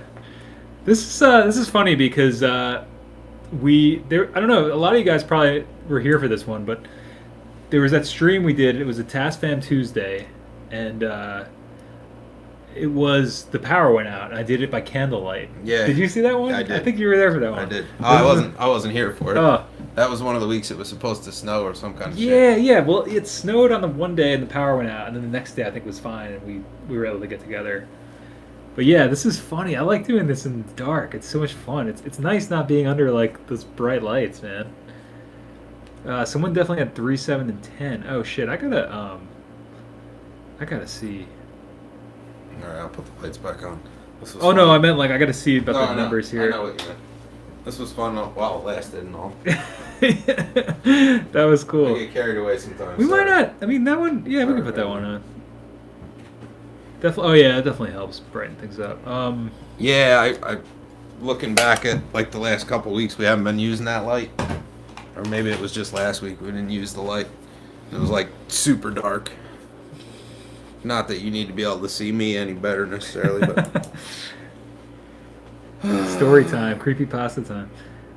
So Bobby, you know, I'm not writing a book actively, but I was talking about this with another person on the podcast every Thursday, 8 a.m. If you guys want to check it out, 424 Recording Podcast. The audio comes out on the channel 3 p.m. What's up? I was gonna just say. I'm reading back. I was gonna make a point. Oh yeah, so like I've been having a lot of creative people and stuff come on the podcast, friends, artists, whatever, and there's like a lot of things that are coming up that are you know, like running themes. So I'm thinking about making some sort of, maybe once I have a lot more people on there, you know, like over time, maybe it'll be a good fodder for some kind of a book or some kind of book on getting inspired and creativity and doing your thing. So, but yeah, that's a long-term project. Oh, Times New Viking was the first lo-fi band. That's awesome. Yeah, there was kind of a wave of stuff at that time. Thanks, Andrew. Oh, number 2. Yeah, you could definitely have number 2. I was gonna write that down. I don't know if there was more, Matt, unless this is like. Are we sure we're not confusing that with some of that with the guesses on how many It might have been. Yeah. tape dupes you can do? So I mean, right now, yeah, because that's the only list I have. So because I remember, because this is also there's also some other stuff from around that time. I'll just double check. All right, so we got Twin had number 1. Andrew now just did on number 2. Skiz wants the stick figure in number 4. What am I doing with that? I'm putting like a schlong and balls on it, or That's what he wants. I don't know. All right. All right. And then Jeb said whatever you're feeling, and Jeb wants Revolution number 9. So, and Oda, I think I saw said I want 29. We don't have that many available yet, right? I don't know if we ever will. You might be able to get 19. Right. Yeah, if 19 works. Cassius. I haven't seen Cassius in a while. Where's Capro going? He's like trying to go up there. Probably still watching birds. Yeah. Shit, they're still out there, even though it's dark. Okay. Thanks, Oda. Yeah, Mike Valdez too, who was coming through at one point, had dibs on another one, but he backed out of the Kickstarter, unfortunately. See, Bobby, the thing with building the limited run, though, like I've been saying, is that, you know, it keeps it special for the people who supported it in the first place. And, you know, if it achieves some kind of cult status, that just means that all you folks that got one have something that somebody will pay you a good batch of coin for, too. So, you know, I guess you're welcome in advance. I'm not really sure. But, you know, that's that thing. Legendary. I hope it doesn't ever cost as much as the Klon. No, hell no. I'm trying to go back. I had number four. Yeah, 4 beats. Yep, I remember that. Yeah, Slender. it's an investment, and you know, in the end, if you decide that you don't like it, I'm sure there'd be somebody willing to buy it right off you through the forums, because there's going to be a bunch of people who have Yeah, expressed interest there's a that lot did of not get people. one and will not get one. Yeah, and So there already are a few people who have told me on Patreon. Somebody was saying I posted a song on there, and I think it was Jody. They were saying like, I want one of these if you do another run or if you have any extra. So yeah, there's definitely going to be people who there's people already who, I guess that's what I'm trying to say, want hmm one, and there's not enough yeah, to go around. yeah. But I don't know. You know, like Jay was saying, like I'm sure you could. Someone else from the Tascfam would more than happy to check it out. Um, oh, this was the. Oh man, I'm like all the way back when the lights went out. Jesus. Help me, Jay the Wizard. You're my only hope. R2D2, Mm. Shadow People, Slender Man. Oh, could you ask your coffee with my cues to people? I could, yeah, I could start doing that. That's kind of my backup on there.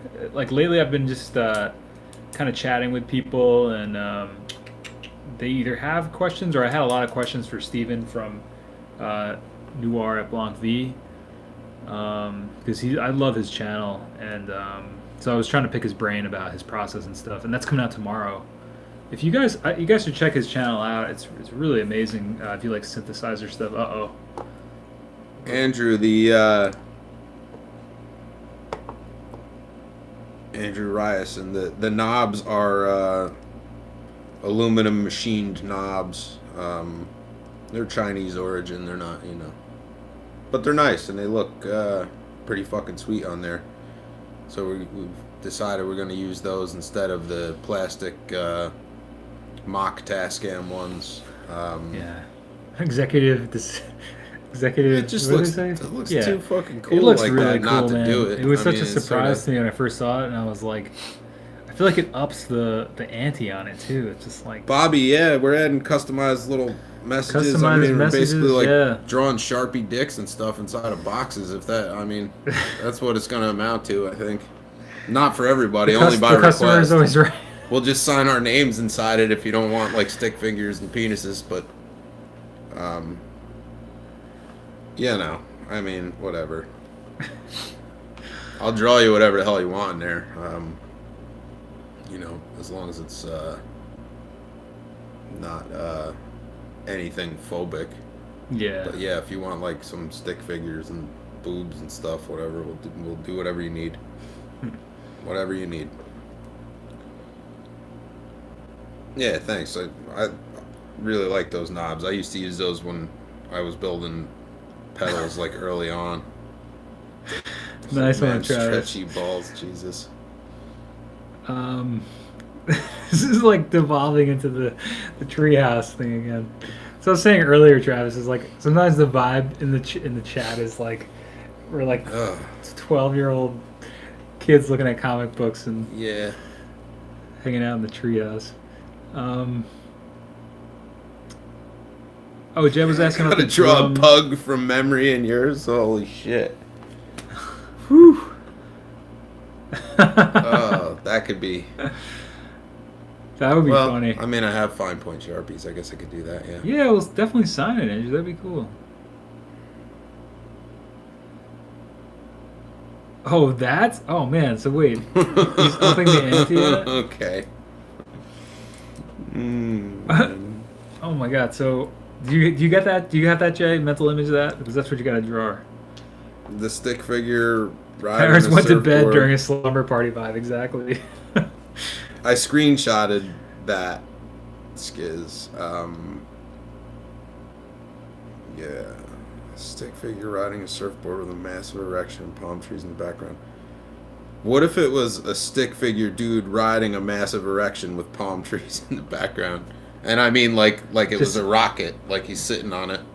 Yeah, you just get rid of the surfboard is a Or little is bit the redundant. surfboard important to the overall? We might have to commission art to fucking We're gonna have to commission somebody to draw inside Find these the fucking pedal boxes. get See, the beauty get of the it person is, that does his Evex ones. well, the beauty of it is, I'm gonna do it in Sharpie, and Sharpie, when it's fresh, will come off with rubbing alcohol, so I can fuck up like infinitely before it's permanent. And then once it's permanent, I'll probably spray an acrylic clear over it so it stays there. Cock rocket, yeah, something like that. You know what I'm saying? It's about that time of the stream For that real, this is it'd going be a down. guy sitting on like a giant disembodied penis with palm trees behind him, and he's got sunglasses on. There you go. Oh, I haven't. That's interesting. I haven't checked out Macaulay Culkin's podcast. I didn't even know he had one. Wait, it's his podcast personally? He has like a new project, Macaulay. Does I he? forget what it's called. Yeah, these guys. Weird. Somebody probably knows. Yeah, Macaulay's like Travis. back in the spotlight. He's been doing more stuff. Well, as long as the stuff he's doing isn't heroin anymore, it's all good. Seems like he's doing all right. He looks like a cartoon character. It's wild. Yeah, that's because he still looks like fucking Kevin McAllister, except he's 45 now. Right. Bunny ears. That's right. Right. That's what it's called. But, yeah. Yeah, Jeb was asking about the drum videos. Yeah, I had a drum course. It's at recorddrums.com. I was working on. A couple people checked it out so far. So if you're interested in simple ways to record drums, check it out. Yeah, fuck heroin is right. Yeah, that sounds bad. But yeah, as far as I know, that was Macaulay Culkin's thing. He had sort of devolved into a world of substance abuse. Yeah, and stuff. it's and it was super. I saw the Ellen interview with Macaulay, and he was talking about bunny ears and talking about some stuff that he had been doing over the years. Like, did you know about the Pizza Underground? Did you ever hear about that? No. It was like this awful art project where he was like, I mean, I heard it was pretty bad. It was like songs. It was Velvet Underground songs, but they were all like pizza themed. So Oh they my would God. sing like I don't know. I don't know what any of the actual song titles were, but it was it was like waiting for my pizza, like waiting for my man, like that kind of shit. And I heard it was like horrendous. And then he was talking about that, and yeah, it's like something else he was talking about. I think he was talking about a little bit Chat about fair. MJ and like his Jesus. relationship with everything when he was younger. Maybe I know he was on Mark Maron at one point too. I didn't check that out, but yeah, he's like back and doing stuff, which is cool. Yeah. Nice, thanks Andrew. Digging the songs. Yeah, I'm gonna be putting out the last one on Friday, and then I got the digital recordings ready to go. So they're probably just gonna be another Spitfire release. I don't know. I don't think I'm gonna do any fanfare for it.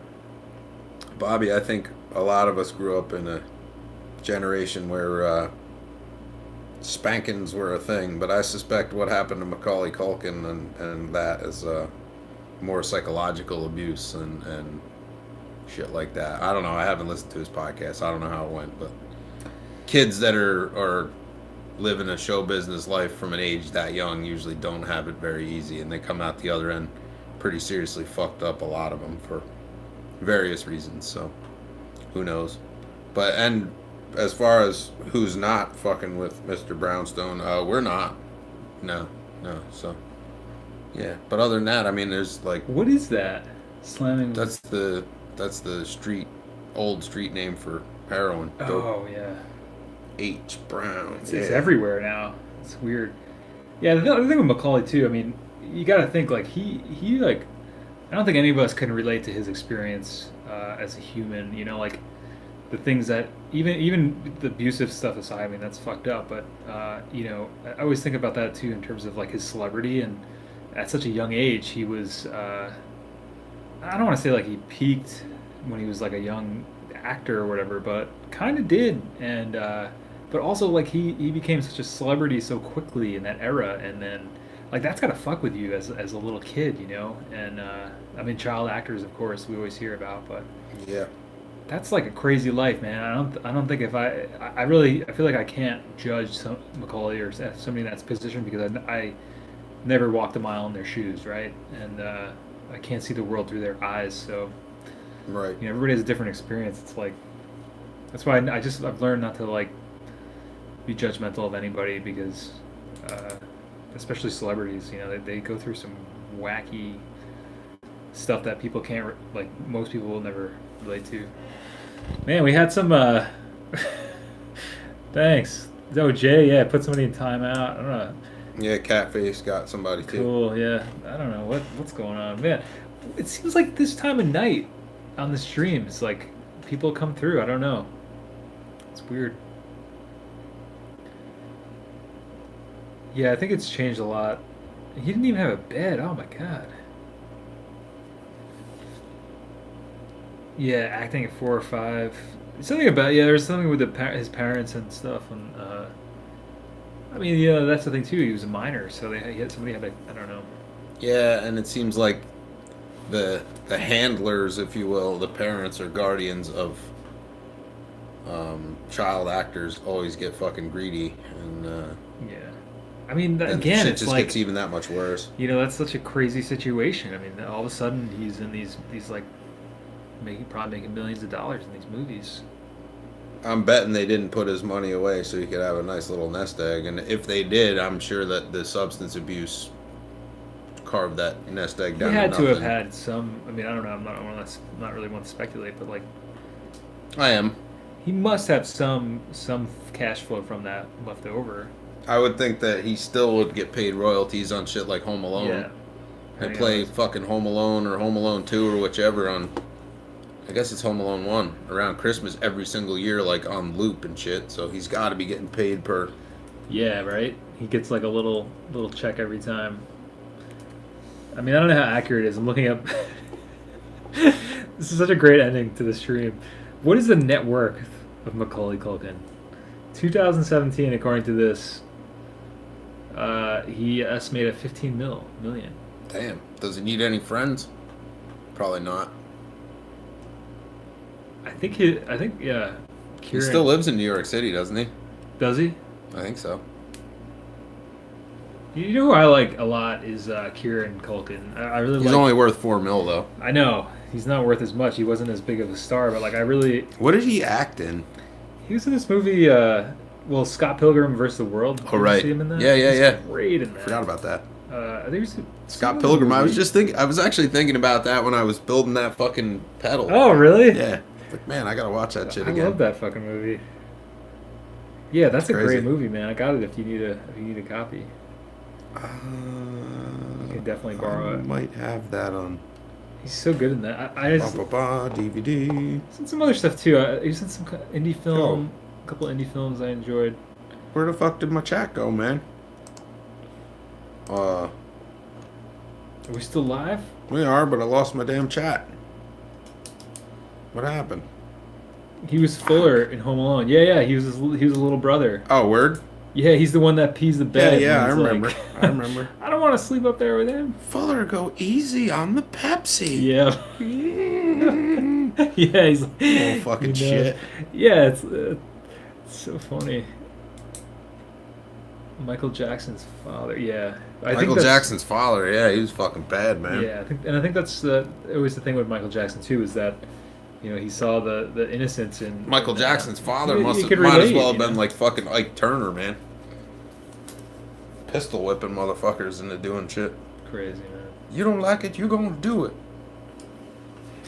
Oh yeah, Good Son too, and his actual sister. I didn't know that. Wow. Oh yeah, I remember that. That was the one where he shot the dog with the dog, fucking bolt, They with the throw- bolt gun. Elijah Wood is in that too. Yeah, right? yeah, yeah. They throw the dog over. That part like fucking scarred me when the dog is in the. They have him in like that rucksack and they throw it into the. Macaulay Culkin was great in that movie, though. Actually. Yeah. Oh yeah, Igby Goes Down. Igby Goes Down. Yeah, That's the that one was a I was good thinking movie, of. too. Yeah. Kind of a modern day Catcher in the Rye. All right, we've hit 9 o'clock. Officially. Officially, we're at the 9 o'clock hour. Wow. The stream goes by so fast, man. Time flies when you're having fun and hanging with the Tascfam and your buds. This is great. For sure. Thanks everybody for coming through. Live stream tomorrow. Live stream next week. Same time, same bat channel, same bat place. We got the Tascfam, everybody. So thank you everybody for coming through. Bobby, Matt, Catface, Andrew, Annabelle, um, All y'all. Travis. So good to see you, Travis. Bobby, everybody. If I forgot anybody, Twin, Oda, Matt, of Oda. course.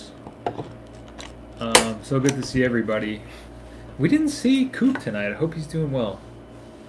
And we'll catch you guys on the flip flop. And check out the podcast tomorrow if any of you guys know Steven's channel. And also watch the 424 recording Instagram Oh, yeah. coming shortly. Mike's got some choice new pictures Yeah. of the Tascfam in its natural habitat. Yeah, and, that's right. So you're gonna enjoy those, I'm sure. And we'll definitely, repost them or I'll send them to you for the op audio.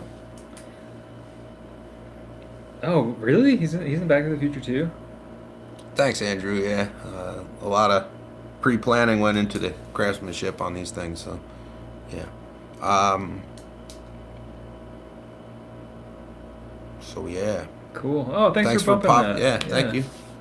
And so fresh and so clean. Yeah, you really did outdid yourself, Jay. well, it wasn't all me. I mean, and Will, of course, Will was here. I don't know if Will's still hanging around. Probably late over there in the UK, but Will really hooked us up with the art.